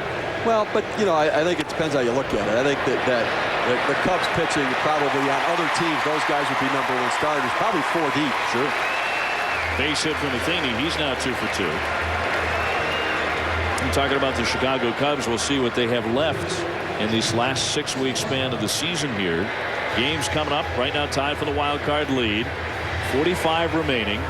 9 left against 500+ teams, so they get a break in the schedule. That jumps out at you right there. When you look at the other clubs right now playing 500+ teams, they only have 9 games left. But that can become very dangerous if the Cubs players said, hey, our schedule works well for us. Hey, you've got to play the game today. You start getting caught up on who you're playing, and you end up thinking about the wrong thing. It can get you in an awful lot of trouble.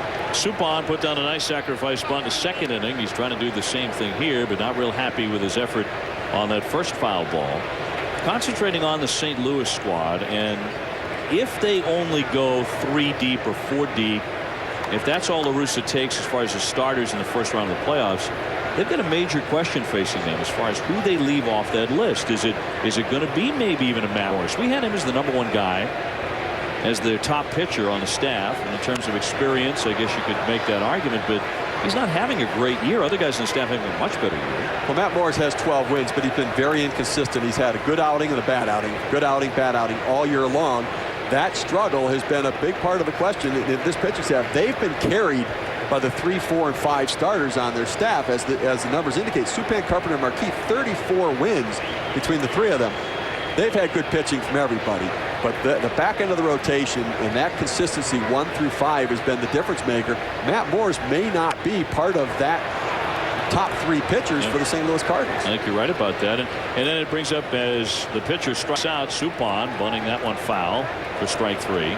Brings up the question, who do you tell, and when do you tell him, hey, you're not part of my rotation, at least for the first round of the playoffs? Boy, I don't know if that conversation with Matt Morris would be a real pleasant one to be in. He has a hot temper as it is. I'm not sure I'd want to be in the room on that one. Hey, you can log on to MLB.com to follow baseball live on the web with MLB.com's real-time stats, game day audio, and MLB TV. MLB.com, where baseball is always on. And we're on tonight from St. Louis, 4-0 the Cardinals. Top of the order here in Tony Womack. He has singled and also grounded out. That's one thing that I think marks the St. Louis staff. Maybe not every single guy, but when I think of Chris Carpenter, he's won a dozen games. I think of a very collected, cool guy. Same thing with Woody Williams. Marquis has had a huge year for them after Atlanta basically gave up on him. Ground ball to the right side. Jimenez into second one, and not in time for the double play. So Womack is safe, 2 out, and a runner at first base now for the Cardinals.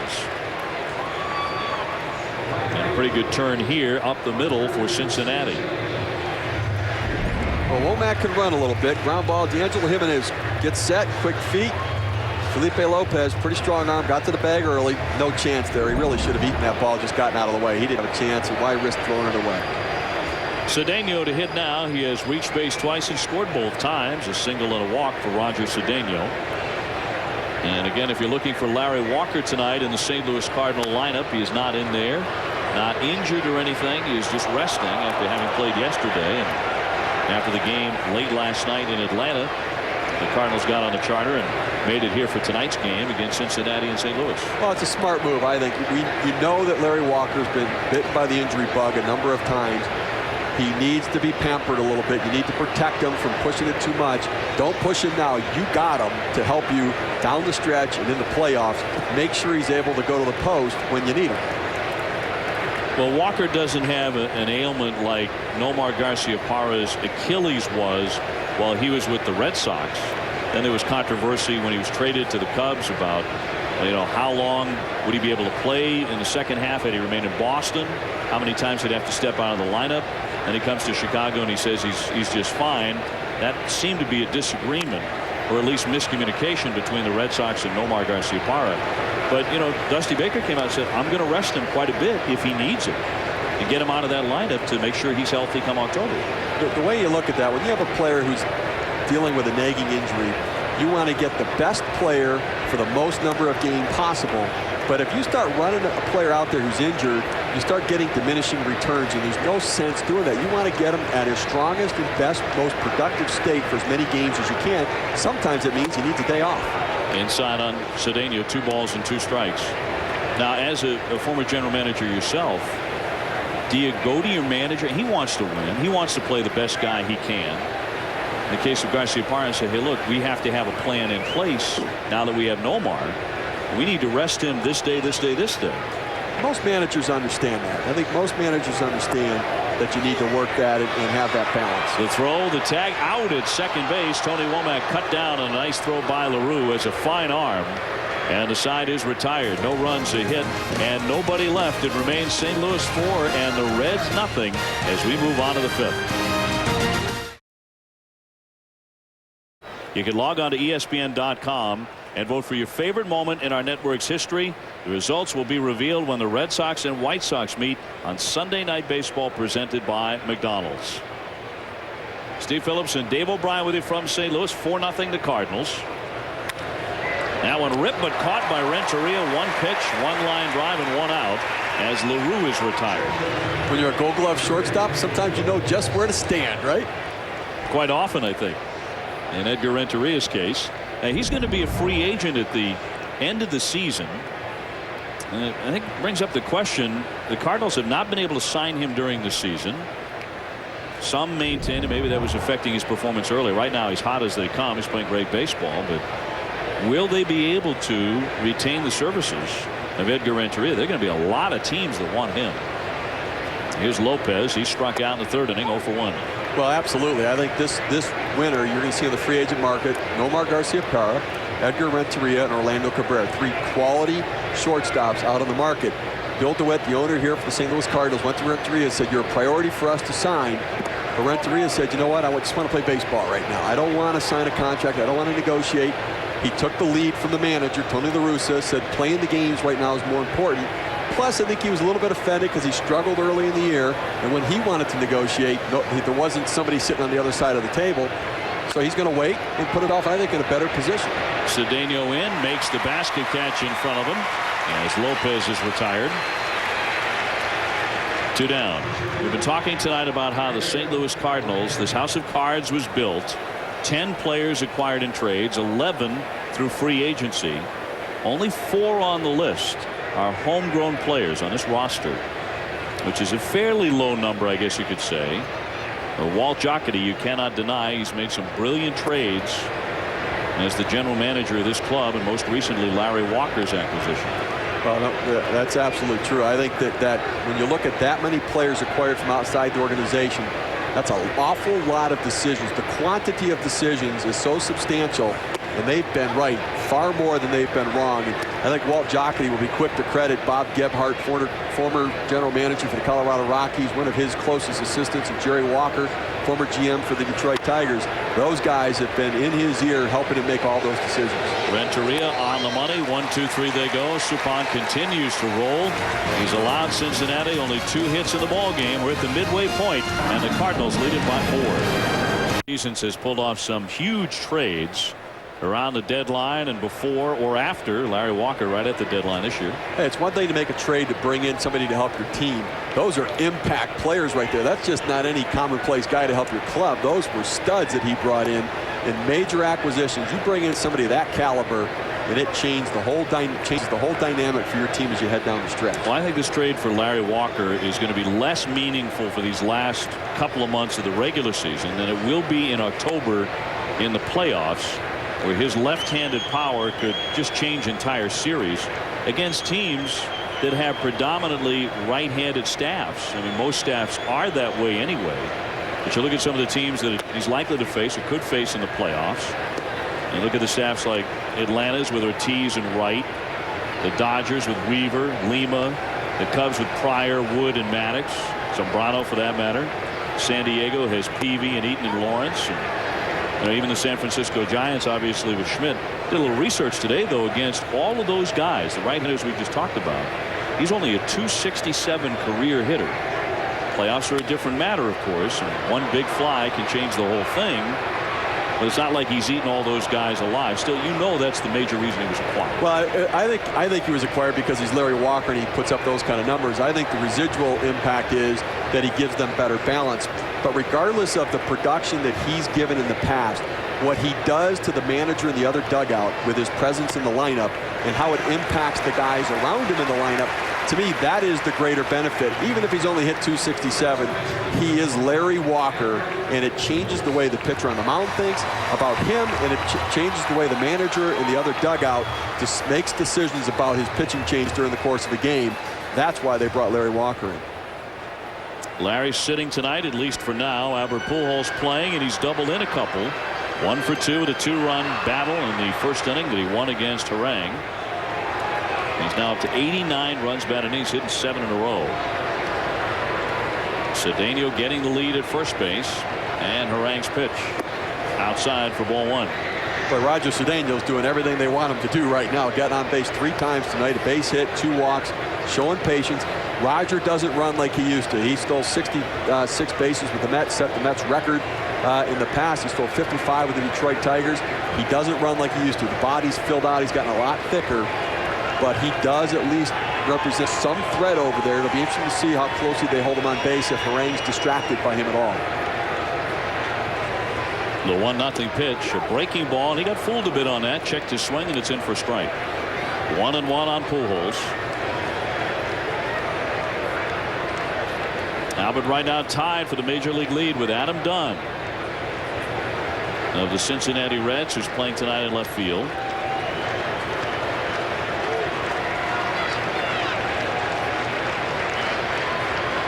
Cedeno with the lead in the 1-1 pitch. That's inside of the fastball. 2-1. The amazing thing is Albert Pujols, 13th round draft pick. 13th round draft pick. Now the Cardinals get a lot of credit for taking the 13th round. The reality is they were wrong the 12 rounds before that they didn't take him. As good as he is, he should have been the first pick that they took, not the 13th pick. Well, there's that, and how does Piazza fall down into the 60s? Although that made a little more sense. Line into center. Pena makes the catch. And Albert Pujols is 1 for 3 tonight. One man gone. Rolen coming up. Scott Rolen tonight has struck out. He's also doubled in a run, so give him 103 RBIs. He drove in 4, including a pair of 2 home runs at Atlanta last night in a 10-4 St. Louis win.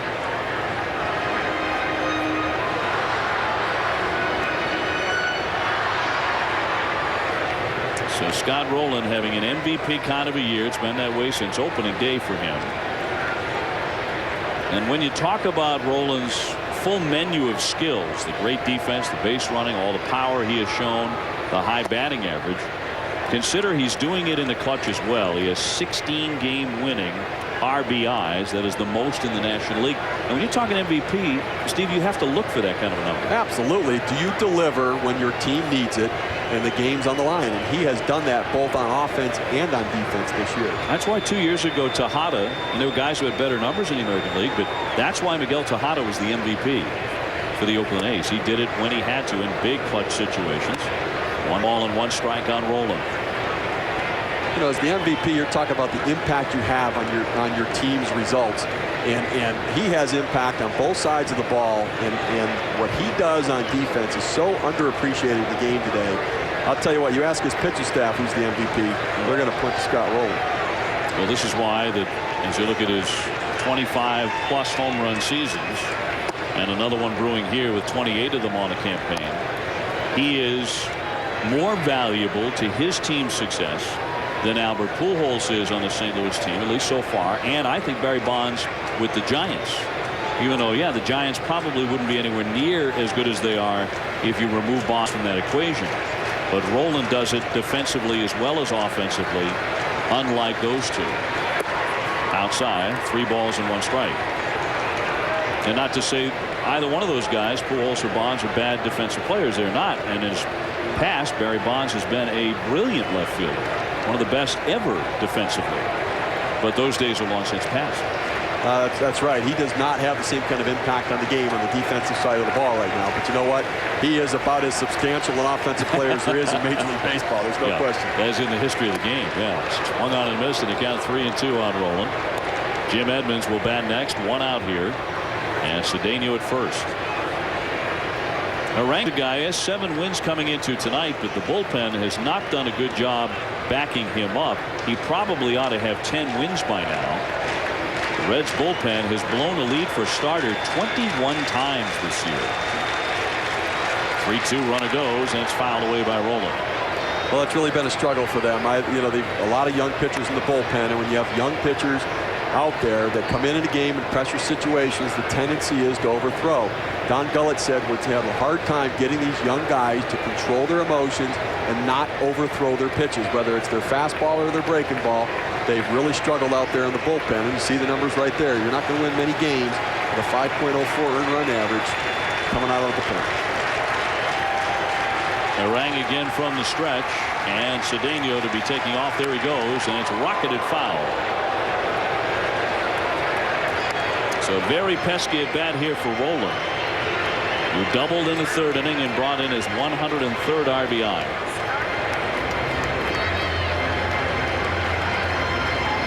Well, imitation is the greatest form of flattery. And, you know, if I'm in that dugout, I'm going to try to do it just like Scott Rolen does as well. Oh, man, look at Renteria and Sanders. Not a hint of a smile either. Look at this. Oh, when you're 76 and 40, you can have fun in the dugout. You better believe it. Fouled back by Rolen. That's priceless. Do it the way Scotty does it. Why not? I mean, you know, why wouldn't you be eating at the place he eats on the way to the ballpark and sitting where he sits and wearing his shoe? Anything you have to do. Hopefully some of it will rub off. I'm going to try it. Oh, that's beautiful. 3 balls, 2 strikes on Roland. Cedeno getting a workout, taken off again, and again it's fouled away. He's having a real tough at bat here, meaning a good at bat. 9 pitches, and giving no quarter to Aaron Harang. Well, Cedeno needs to get in shape a little bit anyway, so this is probably good for him to get a little sprinting work in here. Getting a lot in here. A little conditioning work. We'll see if he can continue after this at bat by Roland. La Russa may need a pinch runner. 4-0 St. Louis. The pause and pitch. Again, Cedeno takes off, and again it's fouled away. Well, the best at bat I saw all year, at least to this point, is Cedeno getting a kick out of this, although winded, was Cora in Los Angeles earlier this summer. An 18-pitch at bat against Matt Clement. And Clement was throwing just nasty stuff. And on the last pitch of the at bat, Cora hit a 2-run homer. That doesn't happen very often. Now, this is the 11th pitch of this at bat to Roland. Swung on, he got a piece of it again. Just a little bitty piece, and again Cedeno, who is all the way down to second, has to come all the way back to first. Well, good hitters fight off tough pitches, and that's a pitch right there that Scott Rolen could not do much with. So he just fought it off, stayed alive. He's going to keep battling until Harang gives in and gives him something over the plate. This is the 12th pitch of the at bat. 1 away, and again a 3-2 offering from Harang. Again Cedeno goes, and it's going to hit him. It got him on the arm. So Roland, hit by the pitch, will take his base. He certainly earned that base. Scott Rolen having an excellent season, both offensively and defensively. And Tony La Russa talks about how the MVP candidate dedicates himself to being a well-rounded player. If you're going to be an outstanding defensive player, you have to concentrate probably more than you do as an offensive player, because you have to concentrate 9 innings every game. Offensively, you concentrate 4 or 5 at-bats. I mean, you work hard pregame and all that stuff. So when you see what Scott does, I mean, he's an outstanding defense player. He's an outstanding base runner. Same thing. You got to really work on your base running when you're out there, paying attention, concentrating, got to get jumps. So, I mean, our respect for him is off the charts, and so is everybody in baseball, no matter the uniform. What Tony La Russa said right there is the reason why Scott Rolen should be the most valuable player. That intensity that he brings to the game, he is prepared for every single pitch when he's in the field. It's different. When you're a two-way player, it's not just your offensive production and the 5 at-bats you get a game. It's what you do on every single pitch during the course of the season. That's why Scott Rolen gets my vote. Jim Edmonds now. He has struck out twice tonight, just looking to put it in play. Runners at first and second, 1 away. Rolen hit by a pitch after a lengthy stay in the batter's box, 12 pitches. Cedeno the runner at second. Although he's lucky to be standing with all the running he just did. Here's the 1-0. And that's on the outside corner. These are the kind of innings that the Cardinals have just exploded in against opponents. The Reds are kind of in the ballgame. It's 4-0. And then a long at bat. Rolen wears out the pitcher. Cedeno also took a walk. And now you run into even more trouble. Edmonds as a high fly twisting to left, but that'll make the stands and out of play. The depth of the Cardinals lineup is really its strength. Because 1 through 8, they really have threats in the lineup.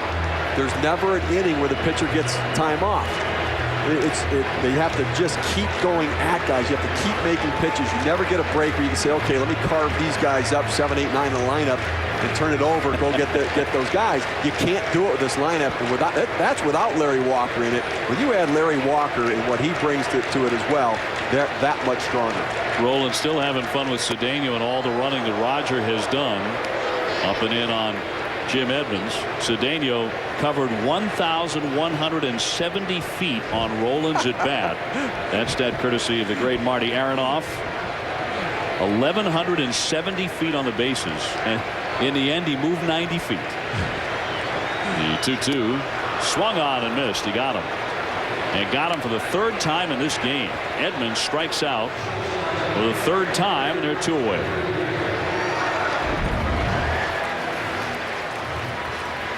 Well, Jim Edmonds has expanded his strike zone against Aaron Harang tonight. He's chasing the ball up and out, in and away. Not typical Jim Edmonds at bats.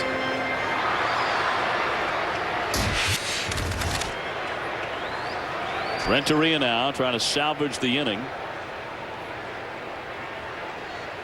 And he fouls it straight back. Good rip by Edgar Renteria, who is 0 for 2 in the game. He has been caught looking on a third strike and reached on an error by the shortstop. He's hitting .321 here in the month of August, so he's really picked it up, and that includes a 5 for 5 game back on August the 8th against the New York Mets. Overall, he's hitting 4 straight.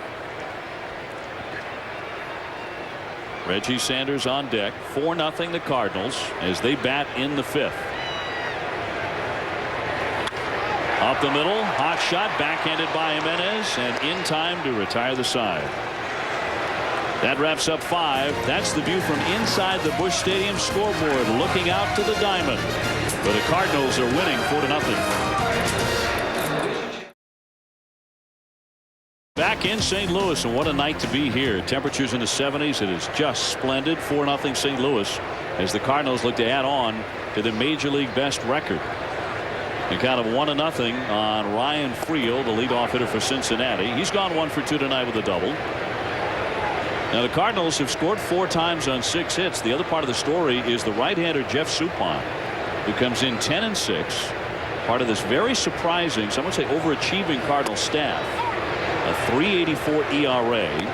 His last start was against the Marlins, and he shut them out on a 2-hitter over 8 innings. Well, he's been dominating since that start. Even here tonight, he's working the strike zone, keeping the hitters off balance, shutting down the opponent. Pop foul back out of play by Friel. He'll be followed by Jimenez and then Sean Casey. If anybody reaches, Adam Dunn, who has hit 36 home runs and not a cheap one among them. And right now is tied with Albert Pujols of the St. Louis Cardinals for the Major League home run lead. Sharp breaking ball, but it misses. 2-2. The curveball has been the bread and butter of Suppan tonight, but he's also been on the inside corner against both lefties and righties, so he's moving it back and forth across that plate brilliantly. And then he's been able to put hitters away with the big curve. Fly ball deep right field. Cedeno on the move, and he'll get there with a catch on the warning track. 1 man out in the 6th inning. Back to the studio we go for an update. Here's John Buccigross. A lot of runs again, aren't they, as they did all of last year. They have 46 games left right now, tied for the wild card lead, a 3-way tie. And another look at what Boston has remaining on the schedule. 18 left against 500 clubs and a couple of big series against the Yankees. Oh, actually, some of those sub-500 clubs like the Baltimore Orioles are playing much better baseball right now.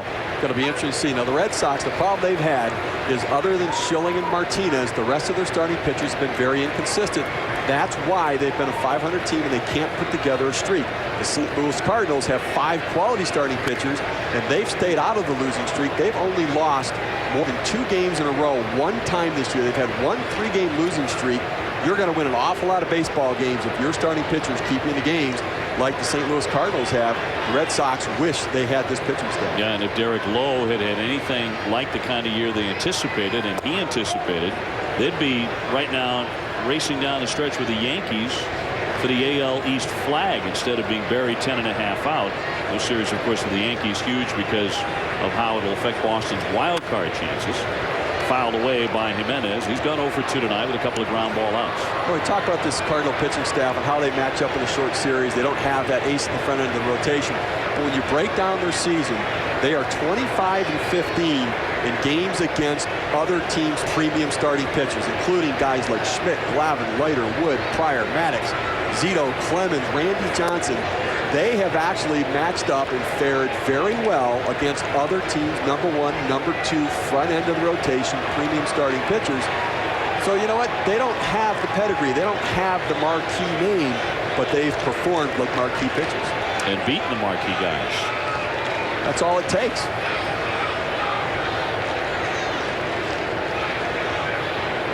One out. Here comes the 2-2 from the right-hander Suppan. Swinging a high fly, but foul deep into the right field corner. And he's sailing off into the many red seats at Busch Stadium. 4-0. St. Louis has the lead in the top half of the 6th. Well, this pitching staff had some questions coming in, too. Nobody thought Chris Carpenter was coming off of injury. Jason Marquis coming out of Atlanta, where he was kind of a failed prospect, almost becoming a suspect. Matt Morris hadn't had a good year. He had some issues with elbow and some physical problems. They had a lot of questions about this pitching staff coming in, and sometimes you need to be lucky. And they've stayed healthy, and with doing that, they've been able to perform, and really that offense has been buffered by the quality defense and the offensive production of this team. In there for strike 3. Jimenez thought he had ball 4. They'll turn around and argue with Ayasagna a little bit. 2 men out. We'll look at this again.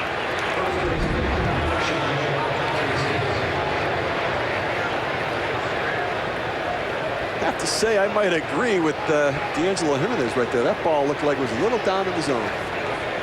It's all a question of where it crossed the plate, I guess. And at least on K-zone there, it looked like it might have nipped the very bottom of the strike zone as it went across the plate. Good movement on that pitch, though. Casey fouls one off his foot. He's got a hot foot there. 1 strike on Sean Casey. Inside Busch Stadium tonight, as these two teams kick off a series, the Reds and the Cardinals. It is 4-0 St. Louis. Dave O'Brien, Steve Phillips with it. Great to have you along at ESPN2 on a Monday evening. Scott Rowland has added his RBI total, and Suppan has been just terrific. As you see, he hasn't walked anybody, pitching into the 6th inning. The Reds have not had an inkling of a big inning yet. Swinging a deep drive into right center field. Way back there, she is going to be gone. A home run for Sean Casey, his 19th, and Cincinnati is on the scoreboard. I mean, that was seconds after he fouled one off his foot, and he was in some pretty good pain there. And he jumps right back in and drives it out of the ballpark. For a sore foot, that's a pretty swift trot around the bases right there. Nothing like hitting the ball that well, hitting a home run. It just makes you forget about the ball you fouled off your foot. Comes in, looks like the little cutter, tried to get a cutter. Started it on the outside part of the plate. Looked like he wanted to backdoor it. Looked like he wanted to backdoor it around the plate. Got too much of the plate. Casey drove it out of the park. Yep, the mayor of Cincinnati, the mayor of first base in the National League. He's still hobbled over there after fouling that ball off his foot, but this will make him feel better. Casey's got the good backside right there. Arm bent right here. Power position right there. Fat part of the bat on the ball. Drove it out of the ballpark. A no-doubter. And on the topic of no-doubters, as Dunn is going to try and get rid of that pain any way he can. You should say Casey trying to shake off that foot. Here's Adam Dunn as he takes inside football. Dunn, far more noted for tape measure shots, has struck out and doubled tonight. On a pace to strike out more than any man in the history of Major League Baseball, however. As of tonight, when the season ends, he'll strike out 191 times. The shift was on and he beat it. Rowland couldn't get to it. And Dunn is aboard with a single. His second hit this evening. Adam Dunn saying to himself, how did I do that? They put a shift on me for a reason, because I always pull the ball and hit it to the right side. That was a good piece of hitting right there. Chris Chambliss would love to see more of that from Adam Dunn, because that means he's letting the ball get deep in the zone. He's getting a good long look at it and punching it out there. That's a good piece of hitting right there. Rolling way over into the shortstop hole with Renteria, Womack, and Pujols all on the right side of second base. And Dunn beats it. So here's Willie Mopeña. He's been hit by a pitch and grounded out. 2 away. He takes ball 1. So the home run by Sean Casey, the first run Suppan has yielded in his last 14 innings. We'll see if it changes the way he goes about his business here tonight. We're in the 6th inning. And Cincinnati is on the board for the first time. Peña's hit 21 homers, and most of his have been prodigious blasts, just like Adam Dunn's. Well, Jeff Suppan can be prone to the home run.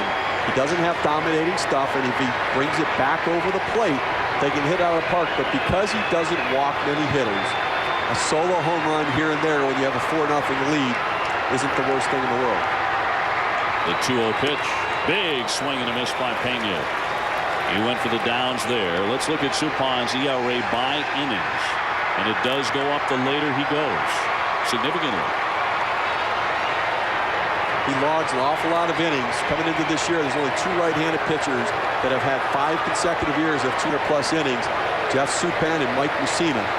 He'll log an awful lot of innings, but he does run out of gas later in the game that he goes. But with his St. Louis team, that's not a huge problem because he has a very good bullpen backing him up. Very good bullpen. They have probably the best left-handed duo in a long time. And Steve Klein and Ray King, those 2 guys can absolutely shut down left-handed hitters. Supan has run into a long inning, though. This is a 26-pitch inning so far. Not out of it yet. High bounding ball and rolling. Will get it over to second base to retire the side. Sean Casey knocks it out of the ballpark, though. His 19th of the season. The mayor lifts one off into the stands. No potential voters out there for him. It is 4-1 at Busch Stadium, St. Louis, where the Cardinals have done a whole lot of winning on that diamond, and they have a 4-1 lead over Cincinnati. The new pitcher on the mound for the Reds is the right-hander Ryan Wagner. He was called up from Louisville back in July to take the spot of Mike Matthews when he went on the DL at the time. Well, Ryan Wagner was the first-round pick for the Cincinnati Reds last year in 2003. They've rushed him up here to the major leagues, and I guess they're going to try to teach him how to pitch up here. He's getting an awful lot of base runners so far, giving up a lot of hits, and he's walked one every other inning. And at that kind of rate, you put that many men on base, you're going to really struggle pitching here in the major leagues. Facing Reggie Sanders, the former Cincinnati Red, who has gone 0 for 2 with a pair of ground balls to the third baseman Friel, and it's inside for ball 1. Now, of course, since his days as a member of the Cincinnati club, Reggie Sanders has done a whole lot of moving around. He's played for 7 clubs in the last 7 years, and I think in the last 4 or 5 years, you could argue he's been getting progressively more productive, and that includes a stay where he drove in 90 runs with the world champion Arizona Diamondbacks. So it's interesting because he had very good production, 23 home runs, then 2 years of 30 home runs over the last 3 years, and kept getting signed to 1-year contracts. And it was kind of odd because you thought with that kind of production, somebody would buy into Reggie. He tends to fade late in the year, and sometimes that last thought in a team's mind is what they think, and they worry about trying to sign him to a multi-year contract. Well, he has signed a 2-year deal with St. Louis, so he can unpack for a while. He's 0 for 3 tonight. Right in front of Mike Matheny. Now Matheny's gone the other direction. Mike Matheny 2 for 2. With a single in the second and again in the 4th inning. We are on to the 6th with 1 man out. Bottom half with St. Louis in front 4-1. They're trying to win for the 77th time this year. And the Cardinals would improve to 77-40. The best record in the game by 1 over the New York Yankees. Wagner's pitch is fouled away for strike 1. You want to talk about why Matheny and why the Cardinals are so good. Mike Matheny, 252 consecutive errorless games. The day after his streak was broken, he went out and had early working on his throwing from behind home plate. Went out there with Dave Duncan. They worked on his receiving and throwing the ball to second base. That's why the Cardinals are a good team. That commitment to excellence that Mike Matheny brings and the rest of them, that's why they're having such a good year. But you're also talking there about a guy who does that on his own, who wants to get better, even though he's been a Gold Glover and is widely regarded as one of the top 3 or 4 defensive catchers in the game. So he has one off day, so to speak, and he goes out and tries to work on whatever it is that might have let him down on a particular day. But it's not like, there's an assemblage of coaches and front office guys gathering in front of his locker saying, hey, Mike, you got to go do this. He's doing it on his own. Well, it's character. When you have a championship team, you have great character on that club. And we see this with the St. Louis Cardinals. You have Albert Pujols playing. He's in agony with that sore foot. You have Matheny, who made an error after 252 games. He's out there working hard at it. Scott Rowland shows up to play every single day.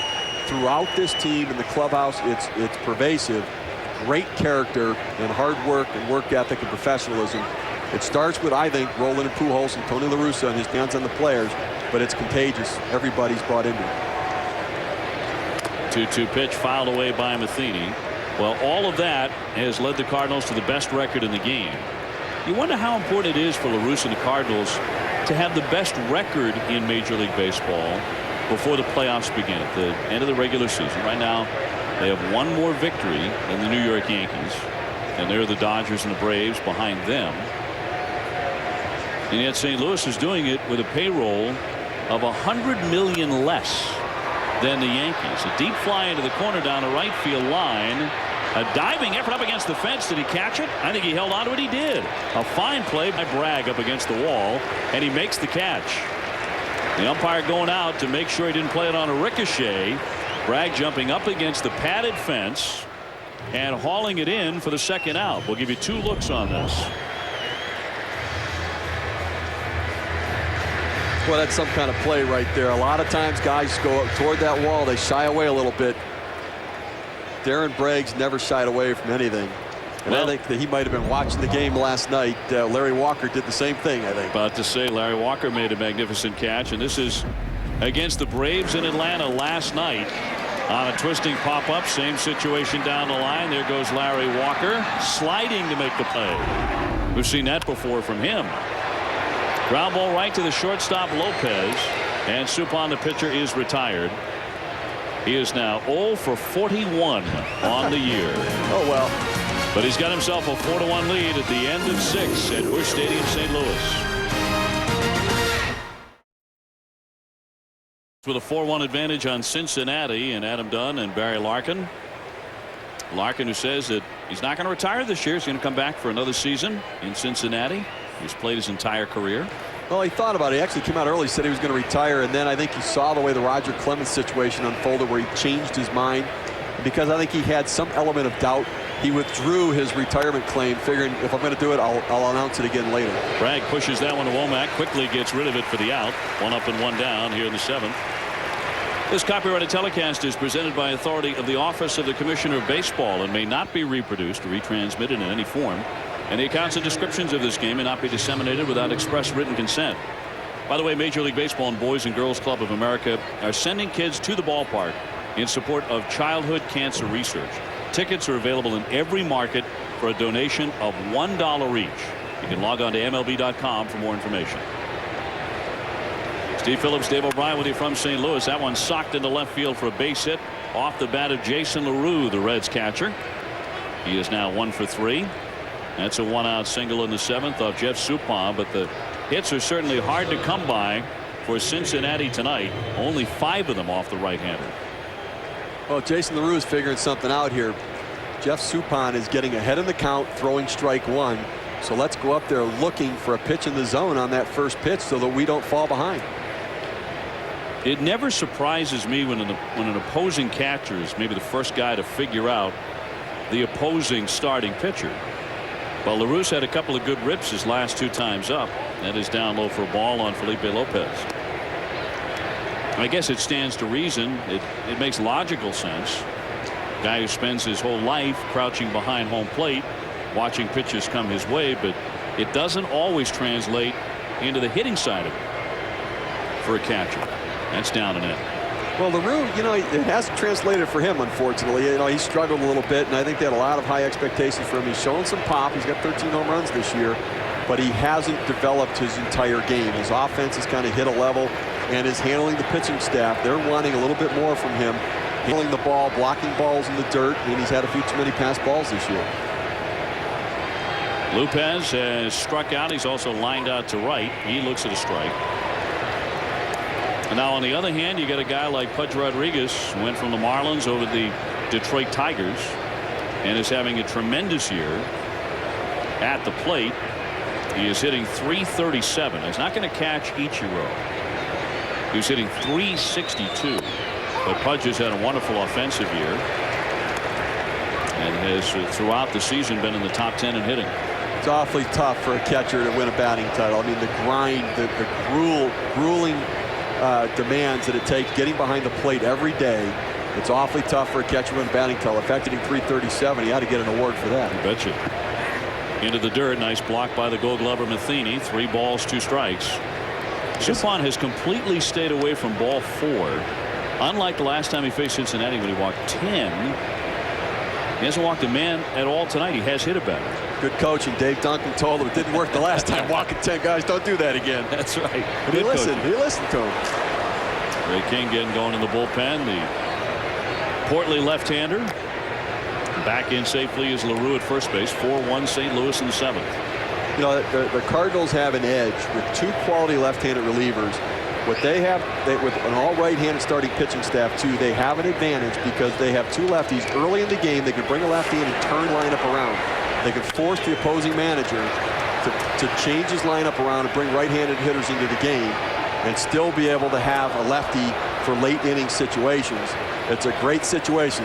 The New York Yankees would kill to have 2 quality lefties in that bullpen right now. Now they have all right-handed starting pitchers, and they have their quality relievers are Paul Quantrill, who's right-handed, Flash Gordon, who's right-handed, and Mariano Rivera. They don't have the ability to force the opposing team to turn that lineup around like the Cardinals do. Particularly in the National League, it's critical, and for Tony La Russa, it's a real comfort level for him to go out to the mound and be able to signal bringing in one of those lefties in the 6th and 7th inning. And historically, having those additional left-handers in the pen has paid off come October. There's ball 4 to Lopez. So the first walk in the ball game issued by Suppan for him, and puts runners at first and second. And Duncan is on the horn.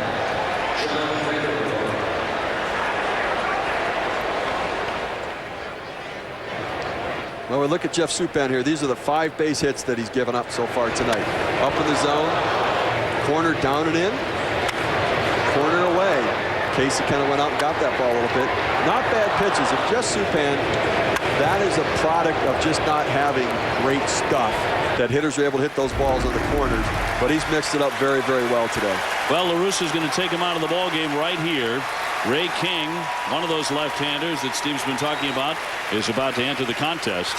Suppan with a nice warm round of applause by the faithful here in St. Louis. He leaves with a 4-1 advantage. We'll be back at Busch Stadium in a moment. With a 4-1 lead in the top half of the 7th, they're going to bring on Ray King, part of a very big trade to help out both the Cardinals and the Braves. Well, no question, Ray King, big part of that deal, coming over here with Jason Marquis from the Atlanta Braves.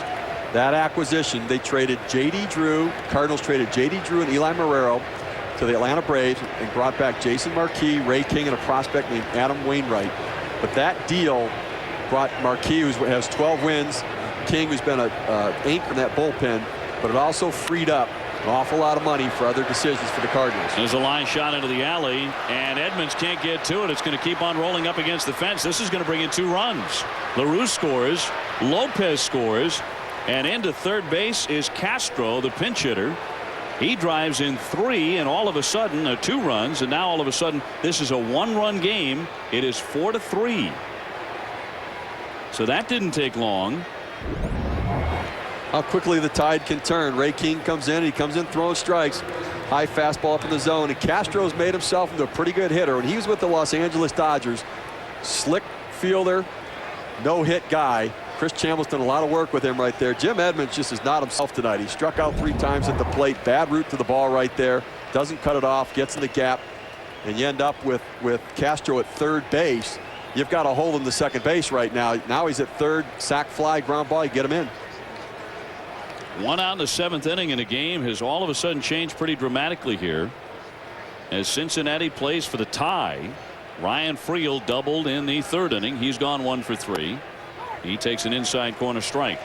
Tony La Russa playing the middle infield back right here. 1-run game. Guess he thinks he's going to score some runs. He's willing to let them tie it up because he thinks he's going to score. Try to stay out of the big inning right here. Castro at third after driving in a pair. Inside, and King wanted that call, did not get it. 2 balls, 1 strike. It's interesting because that's not typical, but I think that when you have the firepower that St. Louis Cardinals do, and you have Larry Walker on the bench as a possible pinch hitter later in the game, you're willing to give up the run here to avoid a base hit in a big inning. Fouled back 2-2 on Friel. Jimenez to hit next, and then you have Casey and Dunn if the inning is still going, not to mention Willie Mopena. So Cincinnati has some firepower of their own here. A home run by Casey in the 6th inning, and now they've added 2 in the 7th. He charged both of those runs incidentally to Suppan. He gives up 3 in 6 1/3 innings.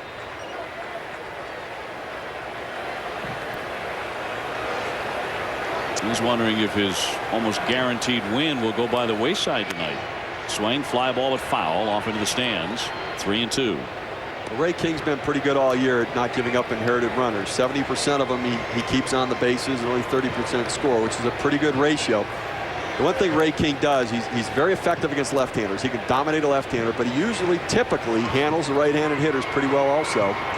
Tonight, didn't get the job done. They do draw in the infield on the swing and the foul away by Friel. You'll see La Russa do that from time to time, and a number of managers do. They'll start with the infield at normal depth. As the pitch is being delivered, in they come. Well, Bobby Valentine, the manager for Mets, used to do it more as a distraction to the hitter. I think Tony La Russa is doing it right now with 2 strikes on the batter. He's thinking he's going to cut down on a swing, maybe not try to drive the ball and get a ground ball out. You wonder if it did distract him, though. He strikes out. Friel with a big K there. 2 down. Let's go to the studio. Here's John Buccigross. The Marlins and Dodgers meet for the first time since they complete that 6-player trade on July 30th. Paul LaDuca got a rousing ovation and lined into a double play. No score, top of the second. Very upset with how the details of that trade were communicated to him. He had to find out by seeing it on television. So he was not happy with that at all. And you know, when he goes to Los Angeles wearing a Marlin uniform, there's that extra hint of revenge in his swing. You know, I thought that was a bad deal for the Dodgers. I thought trading LaDuca, the guts and glue of that team, and Dave Roberts, it would impact him. But the Dodgers have played pretty good baseball since then. Ground ball to the right side. Womack with the stop, throws on to get him, and the side is retired. So King gives up a big hit. Couple of runs score, but the tying run is stranded at third. It's 4-3 St. Louis. Busch Stadium, St. Louis, Missouri, Monday night here on ESPN2. Great to have you along. I'm Dave O'Brien. My partner Steve Phillips. A close game now, 4-3. Albert Pujols has a couple of RBIs, but Castro came off the bench, and he came up with a big hit moments ago to drive in 2 and cut the St. Louis lead to 1. Top of the order now for the Cardinals. Steve, you were talking about, as we get a look at a couple of changes here for Cincinnati, Juan Castro staying in at third, and Todd Van Poppel is the new pitcher. You're talking about the Cardinals' sense of their offense and how they believe they can blow anybody away. That's the reason they might leave the infield back in a situation where another manager brings them in. Well, now they've got a close ball game to deal with. And we'll see if that confidence bears out. Well, Todd Van Poppel on the mound now for Cincinnati. He's been their jack of all trades for the year. He started some games. He's coming in short relief, long relief. Very prone to the home run. Throws a lot of high fastballs. His control isn't bad. He doesn't walk a lot of hitters, but his command within the strike zone, where he locates his pitches within the strike zone, is what gets him in trouble. When he falls behind the count and he gets it up in the zone, he can get taken out of the ballpark. Tony Womack takes the 3-1 pitch outside ball 4. He's on for the second time tonight. A leadoff walk moments after Cincinnati had cut the lead to 1. It's exactly what Miley did not want. That is not what you're looking for. After you come back, close the gap in the game, a leadoff walk is absolutely not what you're looking for. Now listen, Cincinnati, they failed that last time. You get a man on third base, less than 2 outs. You've got to get that run in. Ryan Friel came in 5 out of 13, 38% in that situation. Now he's 5 out of 14. Young hitters tend to struggle. They have to get a pitch they can put in play and drive to get that run in. They didn't get it done. Cedeno showed bunt, pulled it away, and he took an inside corner strike instead. He's reached base every time tonight. A single and 2 walks. He has scored 2 times. And now he's going to get the verbal cue from Oquendo. 1 strike on him, a runner at first base. 4 runs on 6 hits for the St. Louis Cardinals. 3 runs on 6 hits for Cincinnati. The Reds have made the only error. But 3 of the Cardinals' first 6 hits in this ballgame came among their first 3 hitters in Womack, Cedeno, and Pujols to start the night. Not much of a bunt attempt there by Cedeno. He offered and missed it, and it's 0-2. Roger Cedeno in the major leagues is here because he's supposed to be able to bunt. He has to get that down for this team. Now, when you were the general manager of the Mets, did you have issues with Cedeno's bunting ability? Couldn't bunt for us. I'll tell you, he's getting on base for them. He didn't for us with the Mets, but at least he can't bunt for them either, so I feel a little better about it. It's a great way of looking at it. Womack getting his lead, pretty good speed on the bases here. And he dives back in. A look at his failed last attempt to drop one down. You've seen this before. Yes, I have. He's saying, I know you want me to bunt, but I'm not real good at it. And actually, Roger has a little bit of fear of the ball. So when he squares around like that, you see him start to flinch a little bit. Any pitch coming in at him, he's going to get out of the way rather than try to attempt to get that ball down.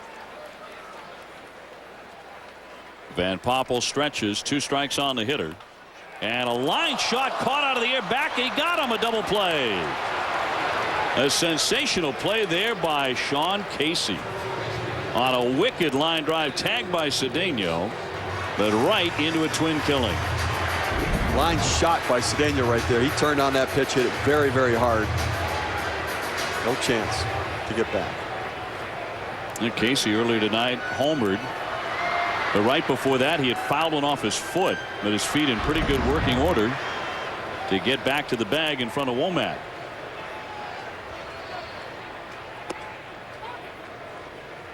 That wasn't great base running by Womack. You tend to want to freeze on that line drive. He took an extra hop.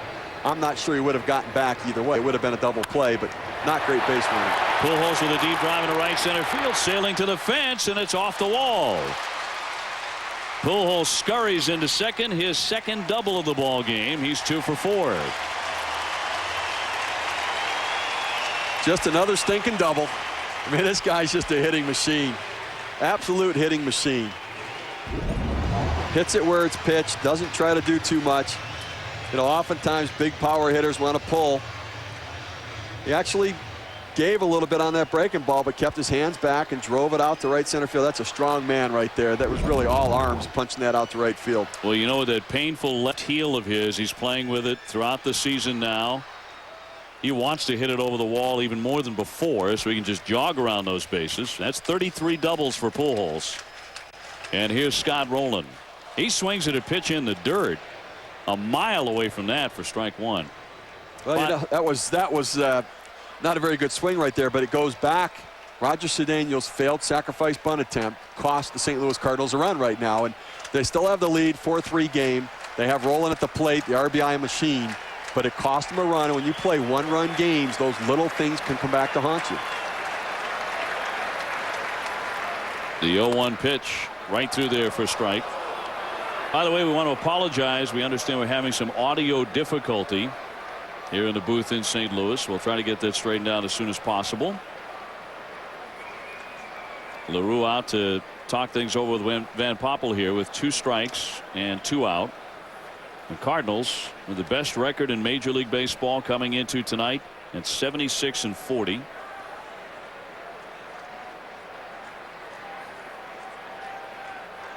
Scott Rowland, the hitter. Let's go back to that double play. Good secondary lead, but that last little hop at the end, you know, maybe he fought back. He almost got back in there. That last little hop cost him a chance to get back to first base. You want a man leading off first base to get that good secondary lead as the pitch is going to the plate. But if it's a line drive, you want to freeze just to make sure you don't get doubled off first base, particularly in a one-run game. Rowland earlier tonight drove in his 103rd run this season as he fouls that one straight back. That was on a double in the 3rd inning. St. Louis has 1 more hit than Cincinnati. They've out hit them 7-6. So the pitching has been pretty good, and you have to give Aaron Harang a lot of credit for the way the game started for him tonight. Looked like he was going to be knocked out in the 1st inning. First 3 batters, 3 hits. He was down 2-0. He hung around for 5 innings. He kept his ball club in it. Absolutely. This is the time for evaluations for the Cincinnati Reds. Don Gullett and Dave Miley are evaluating their players. Dan O'Brien, the general manager, evaluating their players. And right now, Aaron Harang sent a message that I battle through difficult situations. He did a very good job keeping his team in the game right now and give him a chance to win.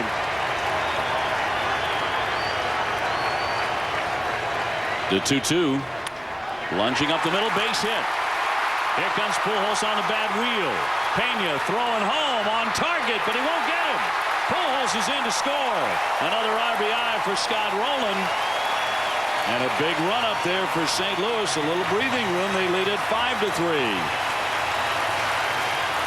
Pujols churning around despite the very painful left heel. And he scored on a play at the plate. Rowland drives him in. Van Poppel throws a little cutter away. Rowland reaches out, just pokes it up the middle. Doesn't try to do too much. Guillermo Pena got to the ball very quickly. Very quickly got to it, got rid of it quick, short hop LaRue at the plate a little bit. Pujols kind of dragging that foot along, goes in hard to home plate with no hesitation at all, though. He's a gamer. Well, the most painful thing Albert Pujols has to do on a baseball diamond is run. He is in a lot of agony depending on how it feels on a given day. Tonight, it looks like it feels all right, but you'd have to ask him after the game. A lot of respect being shown right here by the Cincinnati Reds. Jim Edmonds has struck out 3 times tonight, and he's getting an intentional pass. Edgar Renteria's got to be saying, wait a minute. Come on. What are you doing? I know I haven't got any hits either, but come on. At least I put it in play. Well, Edmonds, of course, a left-hand hitter, so he'll take ball 4. Renteria, the right-hand stick coming up. And one reason that they have passed on him is that Edmonds has had some pretty good cuts against Van Poppel in their career battles. He is .313 with a homer. The righty-righty combo here is probably the bigger reason. Albert Pujols, by the way, moments ago scoring his major league leading 100th run, and it was certainly one of his toughest. Renteria 0 for 3. He takes a strike. Well, one of the reasons Scott Rowland has so many RBIs is because Albert Pujols is on base all the time, and because he slugs the ball to the wall and he's in scoring position all the time, it makes it easy for Scott Rowland to drive in all those runs. First and second, 2 out, and a wave and a miss. Kind of a wild cut by Renteria. We were talking about all of Edgar Renteria's experience if and when he becomes a free agent at the end of the year, and how he will be a sought-after commodity. He's only 29 years old, and this is his 9th year in the majors. And, of course, he's been a member of a world championship team as well. He's in the prime of his career right now. Swing the bat, he can run, he can field, he has all the tools. Last year in the 6th spot in the lineup, he drove in 100 runs as well. Foul back out of play. Renteria this year at some point in the next several weeks will surpass 1,400 career hits. Not yet at his 30th birthday. So you start to do the math, and I think he's got one of those bodies, Steve, where he can hang around a long time. Very athletic guy, no question about that. A lot of electricity in the body, good athleticism. He could hang around for a long time, and he's a very interesting player. Yeah, and a lot of hits. 0-2 down low. And of course, the biggest hit he ever got was in 1997 in Game 7 of the World Series against the Cleveland Indians, which was the game winner, driving in Craig Counsell. .290 lifetime. 2 men on, 2 out, a run in for St. Louis. They bolstered the lead to 5-3. Little blooper, right center. Will it fall? It will. A base hit. Here comes Rowland in, throwing to second, and he's cut down. Edmonds could not get back and might be in some pain here. Might have gotten spiked on the play. The run will count. The run holds up, but Edmonds is in a little bit of pain as he was cut down at second base after the run had scored.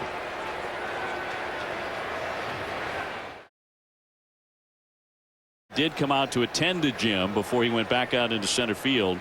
That was after he was cut down at second base, just seconds after Rowland crossed the plate. Renteria dropping in a dunk single to right center. The run holds up, and a couple of big add-on runs there for St. Louis. They have a 6-3 lead now. So it is on to the 8th inning, and Sean Casey is 1 for 3 tonight as he leads off the frame. He homered in the 6th. 33,957 looking on at Busch Stadium. King's pitch is fouled away. Let's look at the way that inning ended. A couple of things happening at the same time. Rowland coming in to score. Darren Bragg came up. Edmonds made too big a turn around second base. He's a dead duck right there. Roland did cross before Edmonds was tagged, and Jim may have been spiked on that left hand. Looks like he's looking at that hand. It looks like that he might have stepped on his fingers a little bit. Well, what a night Edmonds has had, and not in a good way. He has struck out 3 times. Took the wrong route to a ball that bounced by him out in right center field. And now he is asking for time. Something is on the field out in right center field. And Cedeno will head on over to pick it up. And the one time he gets on base, talking about Edmonds, when they walk him intentionally, he gets spiked. Well, Edmonds is playing like he's tight today. He just doesn't look like he has the focus or concentration. The only problem Tony La Russa has is Taguchi, really their backup center fielder, was optioned to the minor leagues when they had to bring up Jason Cincinnati to the big leagues to cover the bullpen a little bit. They don't have anybody else that can really go out there and play center field to give them a break. Hard hit, but right to Womack for the out. 1 away in the 8th for Cincinnati. And I know Tony La Russa was very fond, especially defensively, of putting Taguchi into the ball game late, because he was an accomplished defensive outfielder, certainly a very distinguished career in Japan. Well, you look at this Cardinal team, they're very well balanced. If they have any flaws at all, they have a little bit of a weakness from the right side in the bullpen. A right-handed setup man, very strong from the left side with Klein and King, but Julian Taveras is their right-handed setup man. Not as effective as some others. Caught out of the air in the backhand by Womack. A nice charging play. 2 up, 2 down. On to the studio. Plenty of updates tonight. Let's go to John Butchergrub. Big series. And how about the San Diego Padres, who are in the hunt in both the wild card and the National League West, with a bunch of big series still to come within their own division. Mabry is going to enter the ball game as part of a double switch, and King is coming out. 2 out in front of Willie Mo Pena. Isringhausen, the closer, will be called on here in the 8th for the Cardinals. We'll be back. Louis closing in on win number 77, but not done yet. They have a 6-3 lead over Cincinnati. A couple of changes now for the Cards. John Mabry is into the ball game in right field. Cedeno is out, and Isringhausen, the closer, comes on to do the pitching. It's been a while since he's worked. Hasn't pitched since Friday, where he got his 32nd save of the season against the Atlanta Braves. Jason Isringhausen, power fastball, 95-mile-per-hour fastball. Also has added the cutter to his repertoire to be able to get that left-hand hitter out. He has one of those knee-buckling curveballs, knuckle curveball, absolutely dominating curveball. Very hard pitch, tough to pick up out of his hand, and he has dominating stuff at times. 6th in the National League in saves. Pretty good matchup here with 2 down in the 8th inning. A power pitcher against a guy with a whole lot of power in Willie Mo Pena. He taps that one foul for strike. Well, Chris Chambliss, the hitting coach for Cincinnati, has worked very hard with Willie Mo Pena to get him to let the ball get deeper in the zone. He doesn't have good plate discipline. He wants him to have more time before he makes his decision about whether he recognizes the pitch as a ball or a strike. So he wants him to let the ball get deeper into the hitting zone, because he's so strong and quick, he can still get there if he takes a longer look at it. Now, if you have a quick bat, if you have a Gary Sheffield kind of a bat, you can do that. You can wait forever on it practically. Almost take it out of the catcher's mitt, can't you? You can. And Pena had a tendency early on when he was in the major leagues to get a long swing. He tries to swing hard because he thinks he's a big power guy. He doesn't have to swing hard to hit the ball out of the ballpark as strong as he is. He just needs to get the big part of the bat on the ball. Cut on and missed, and Isringhausen makes very quick work of Willie Mo Pena. He fans him, and it's a 1-2-3 inning. That's all for Cincinnati. St. Louis up by 3. 2 clubs have met 13 times. St. Louis has won 11 of them. Reggie Sanders in the ballgame 0 for 3. He's hit the ball on the ground each time up tonight. And he'll be followed by Mike Matheny and then John Mabry. So 6 runs on 9 hits for St. Louis. The Cardinals have not hit a home run, at least not yet. There has been one in the ballgame, and that was by the Reds' Sean Casey, who connected for his 19th back in the 6th inning. So this was a night, if you and I had talked about it before the game and kind of settled on a number, I would have said maybe 4 home runs would be hit tonight between the Reds, and they can hit a lot of them, and St. Louis, they hit a ton. Listen, you have the league leaders in the National League here with Pujols and Adam Dunn, both with 36 home runs. You're right. You'd predict the ball hit out of the ballpark. But I think the St. Louis Cardinals are showing they can do it by not hitting a long ball. They can manufacture runs, hit doubles, hit singles, get big hits. That's why they have great depth of the lineup, and that's why they're 76-40. They've won games in various and sundry ways, including a game in which they were 2-hit recently by Josh Beckett and the Florida Marlins, although the 2 hits happen to be home runs, but they won that ball game, and then the next night they won 1-0. See, that's storybook stuff. When you win games like that, you start to believe that the season is going to be one of those magical seasons. Line shot rocketed into the alley by Sanders. That's all the way to the fence. Reggie looking for his extra base hit, but he's going to make it a triple. If he can, the throw to third will not get him. Reggie Sanders with a 3-base hit. Leading off the 8th inning, the Cardinals looking for more.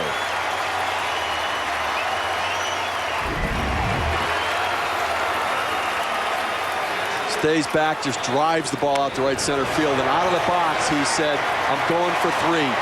Triples. Base hitters get triples because they, out of the batter's box, they make a commitment they're going to go for 3 bases. If you get the first base and say, I'm going to try to turn this into a triple, you tend not to be able to do it. Those guys who put up big numbers for triples, when they make contact, they're saying, I'm going for 3. Reggie Sanders said that out of the batter's box, and he's standing on third base. Well, his 56th career triple. The infield is in. Here's Matheny. He's gone 2 for 3 with a single and takes outside for a ball. One of the best snapshots all baseball season occurred right here inside the St. Louis dugout earlier tonight. When Scott Rowland, seated in his normal spot, and you just make him out there in the far corner of the dugout. He was seated there alongside Edgar Renteria and Reggie Sanders, and they were doing everything that Scott was doing. And given the season he's had, a spectacular MVP quality year he's had, why not copy everything he does? It's the sincerest form of flattery. Here it is, a little earlier tonight. Look at these 3. This is classic stuff. Look at Renteria peeking to see if it, well, when's the head come up? Well, there we go. And I think some of it's rubbed off on Reggie. He's just rocketed a triple. That's great. So Sanders at third base. Do it like Scotty does. And you too can have a great year in 2004.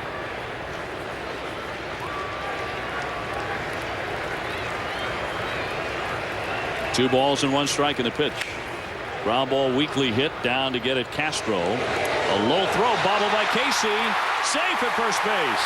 Sanders holding at third. Matheny safe at first. A bad throw by Castro, and it costs the Cincinnati Reds. Casey could not dig it. Well, that's atypical for Juan Castro. He tends to be a pretty solid defensive player right there, but sometimes at third base you play a lot of positions. Sometimes when you get at third base, you have a tendency not to move your feet when you're throwing the ball. He had an awful lot of time. Matheny was at it himself, was throwing the bat down, running down the baseline right there. Castro just didn't get his feet moving on his throw to first. And Casey could not pick it up in time. It was tantalizingly close. That will do it for the pitcher. Norton coming on, 6-3 St. Louis, and we'll be back at Busch Stadium in a moment. We've got fans wearing jackets in the evening. Dave O'Brien, Steve Phillips with you. Part of the magical quality of this baseball season for the Cardinals in 2004, the weather has been out of this world. So Scott Rowland, as he's added more to his RBI total. He's driven in 2 tonight. Castro with a big 2-run hit for Cincinnati to get them closer. Runners at first and third, nobody out here as the Cardinals bat and a swing and a high fly by Mabry into right center. Pena moves over. He makes the catch. Here comes Sanders tagging and scoring, and another run for the Cardinals. They lead it 7-3. Mabry has been doing stuff like that all season long. Quality at bats, one after another coming off the bench for Tony La Russa. John Mabry's been fantastic for the Cardinals, and he's swinging a very hot bat right now. But that's just good baseball right there. Didn't try to do too much. Went up there, man on third, less than 2 outs. Get a sacrifice fly, get an RBI. No at bat, doesn't hurt your batting average. Great production, great contribution by John Mabry. Well, that comes off the new pitcher, Phil Norton, just into the ball game, 1-3 with a .435 earned run average. Now he'll square off against Tony Womack with 1 out. And St. Louis up by 4 runs. That first pitch outside. We want to welcome those of you who have been watching the Cleveland Indians and the Texas Rangers. Thanks for joining us here in St. Louis. Another win for the Indians as they keep on rolling. One of the great stories in baseball this year. They've won 9 of their last 10 games.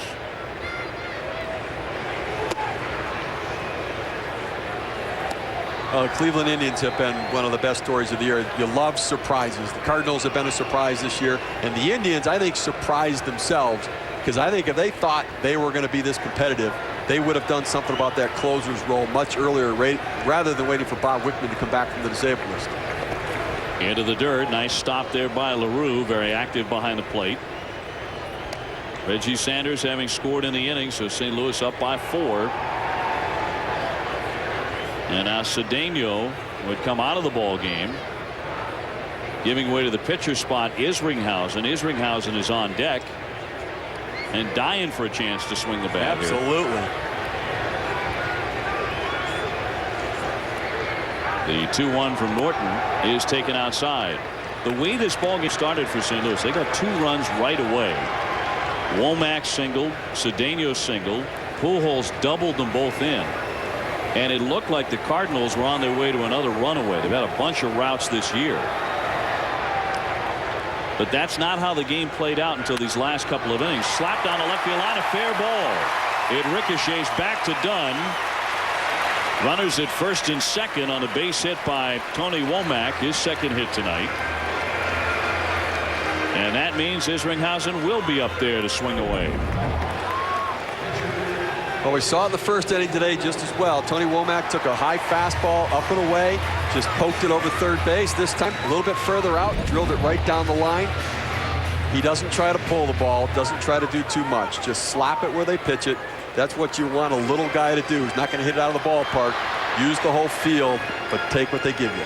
Let's see if he's bunting now. Castro's drawn in on a shallow grass at third base. Ringhausen 1 for 2 this year, and he does have 2 RBIs if they let him swing. And you know he is dying to do that. And he is taking a strike. No bunt there. 0-1. Jason Ringhausen's a good athlete. He can swing the bat a little bit. In fact, when he was with the Mets and I was general manager there, we had to watch him in the offseason because he loved to play a lot of slow pitch softball just to fine-tune that swing. The 0-1 pitch. That is taken high. By the way, just take a moment and correct our score. We were given the reverse score on Texas-Cleveland. Texas won that ball game over the Indians by a final score of 5-2. So all that great stuff we said about the Indians, just keep on rolling up. Forget we even mentioned it for now, because Texas pulled it out by 3. The pitch on the inside corner for strike. We could say nice things about Texas now, just to cover our tracks a little bit. And you know, we have actually. We've done quite a bit of that tonight. We've touched on a lot of the wild card and division competitors, and Texas Rangers, one of the more exciting offenses you're going to find in baseball. Didn't score a ton of runs tonight, but enough. You know, you talk about the job Buck Showalter's done there, but Orel Hershiser, the work he's done with that pitching staff in Texas has been phenomenal. He's done an unbelievable job taking effectively the same pitchers that they've had over the last couple of years and getting them to believe in their stuff, not try to do too much, and have been very, very effective. They've pitched to the strength of that defense in the infield there. Great job by the Texas Rangers and their staff. Leading at first and second, 1 out, and a cut and a miss by Ringhausen. He strikes out. So that's out number 2 here in the 8th inning. The fans applauding the swing miss by Ringhausen. You gotta love St. Louis.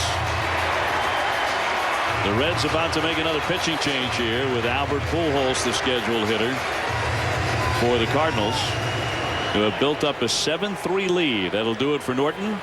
We have a pitching change at Busch Stadium, and we'll be back in just a moment.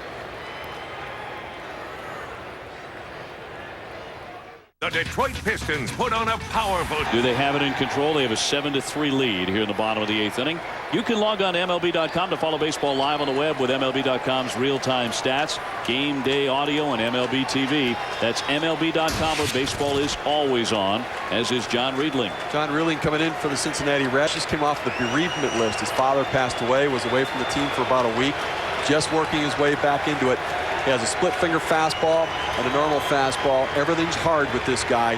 it gets him in trouble because they didn't have anything off speed to get him off the hard stuff.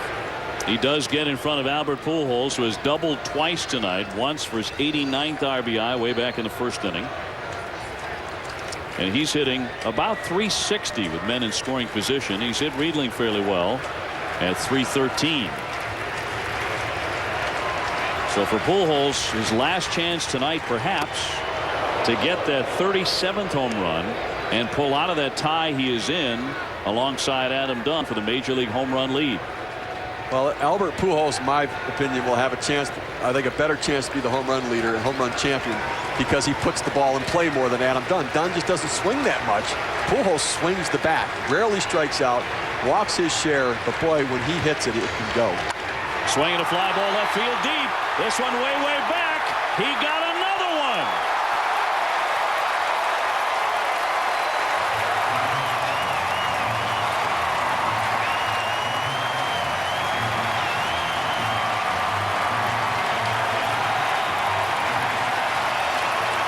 Number 37 for Pujols, and he has the Major League lead all to himself now, over the head of Adam Dunn. That is 5 home runs in the last 4 games for Albert. Well, if you're a Major League pitcher, you don't have anything soft to throw, you're going to get hit a lot. Jason LaRue set up outside, really off the plate. Riedling threw that ball right down the heart of the plate. Pujols deposited over the left field wall. 5 RBIs tonight, and the fans want a curtain call. They're standing and waiting for Pujols.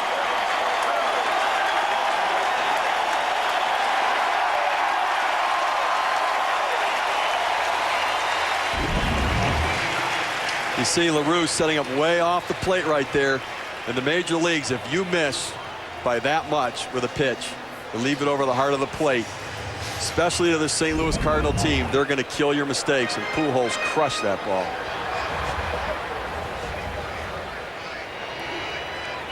Five runs batted in for Albert, and 37 home runs to lead the majors. That's 6 add-on runs now for St. Louis over the last inning and 2/3. Lest you forget, they are a rather potent offensive collection. Well, this has been a stark realization of why the Cincinnati Reds have struggled and the Cardinals win.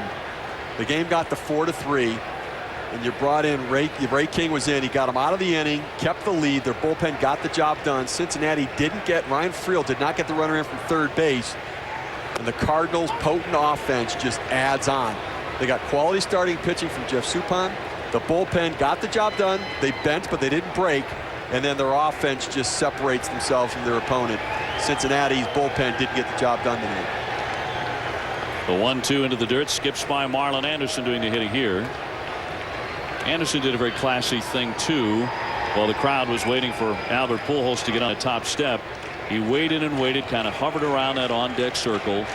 He was not going to jump into the batter's box and start swinging immediately. Guy's been around a little bit. Base is empty thanks to Albert Pujols.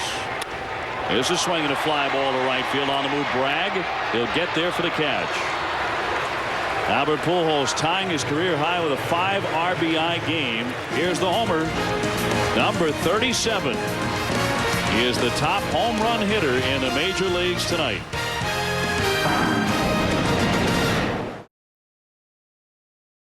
Have blown this one open. They have a 10-3 lead over Cincinnati as we look ahead to the top end of the 9th inning, and we'll look ahead to the rest of the week. And a very big week of key series in Major League Baseball. The Yankees and the Twins will tangle beginning tomorrow and through Thursday. Last series, Minnesota swept it. Listen, Minnesota Twins have been struggling lately. They need to get their game together because they're hearing footsteps right now from the Cleveland Indians. Tough series, tough team to try to get it on track against the New York Yankees. And the Braves and Dodgers, the American League Central, a battle for first. The Indians and the Twins, Friday through Sunday. Tough week for the Minnesota Twins. Darren Bragg leading off the inning. We are in the 9th. St. Louis up by 7. 33,957 watching at Busch Stadium. Tony La Russa making some maneuvers here. He's going to bring Marlon Anderson into the ballgame in right field. Mabry, who had been there, moves over to third base to take Scott Rowland's spot after Anderson had hit for Rowland.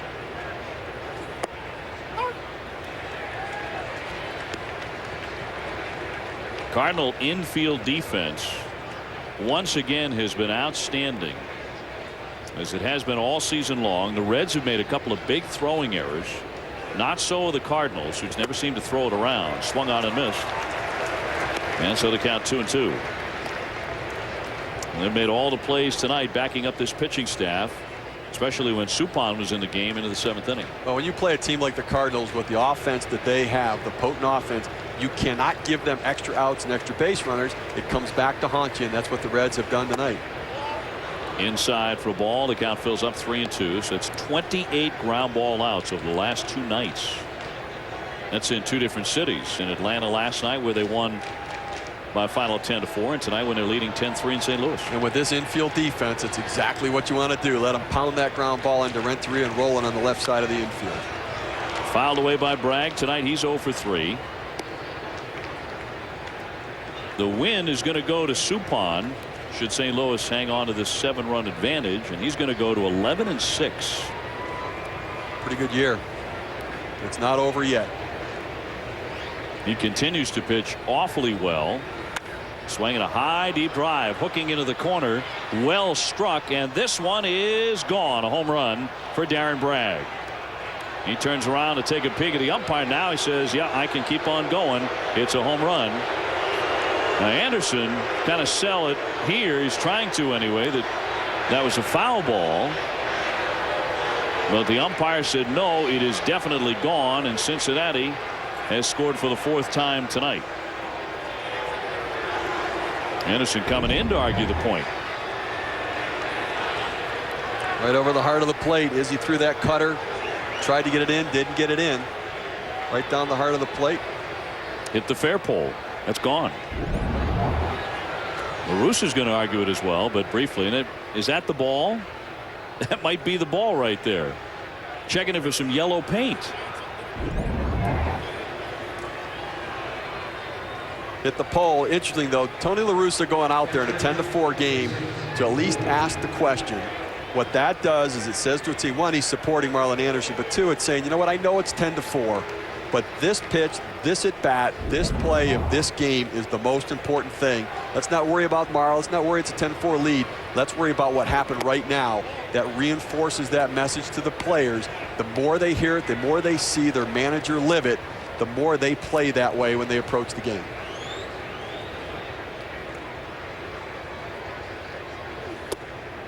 Outside for a ball on Jason LaRue. He has singled tonight, 1 for 3 in the contest.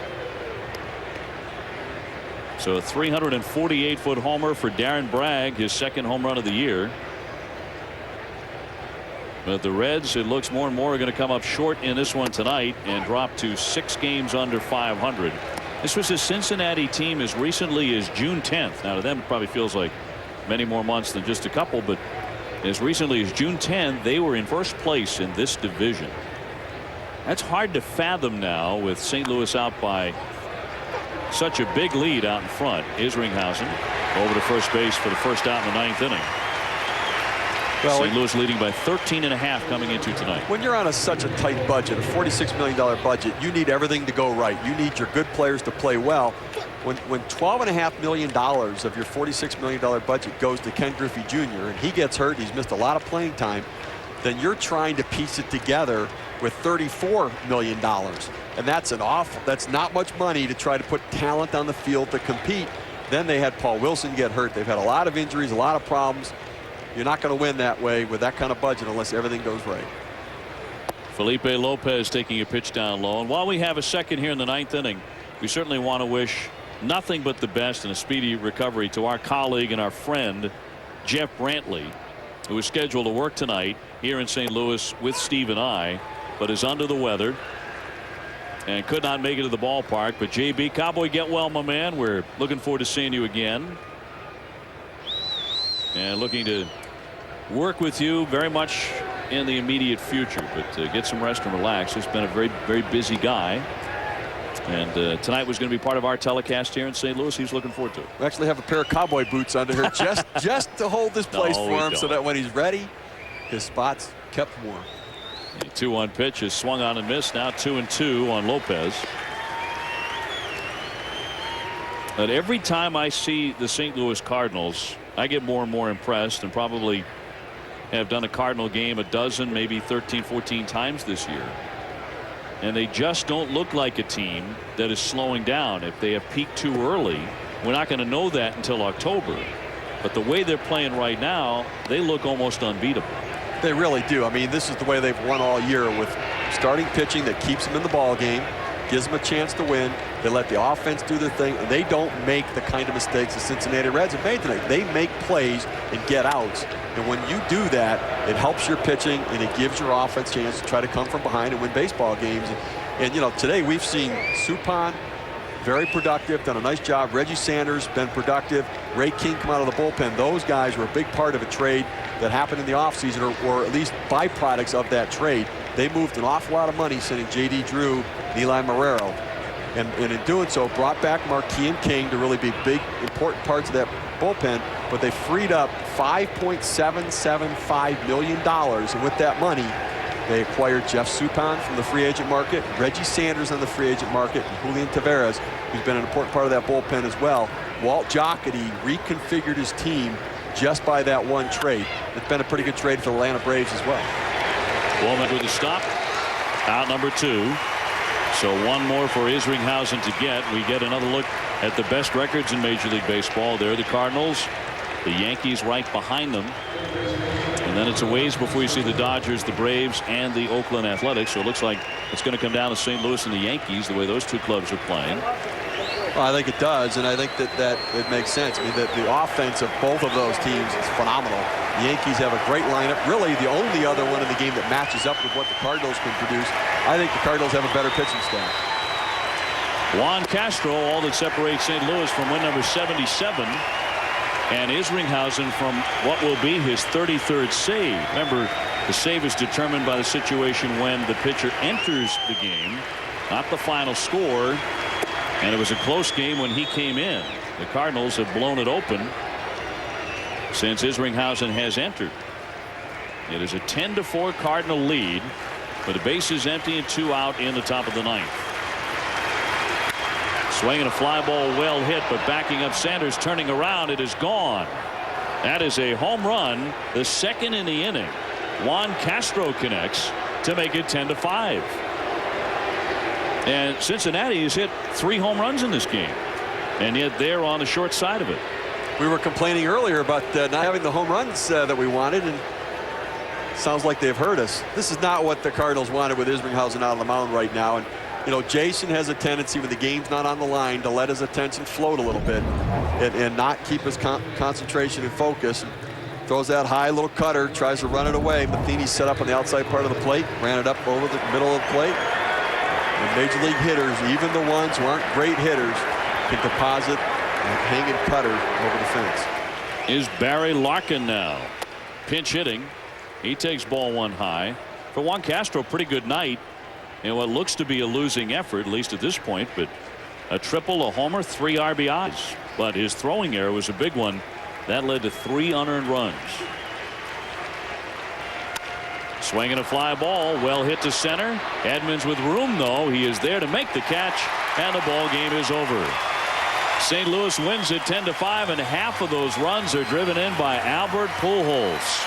A 5 RBI game for Albert, and the Cardinals roll again. Suppan the winner. Isringhausen does pick up the save, number 33 for him. This has been a presentation of ESPN, the worldwide leader in sports. For more, log on to ESPN.com. For Steve Phillips and our entire ESPN crew, I'm Dave O'Brien. Thanks so much for joining us tonight in St. Louis. Let's head back to the studio and John Buccigross. John?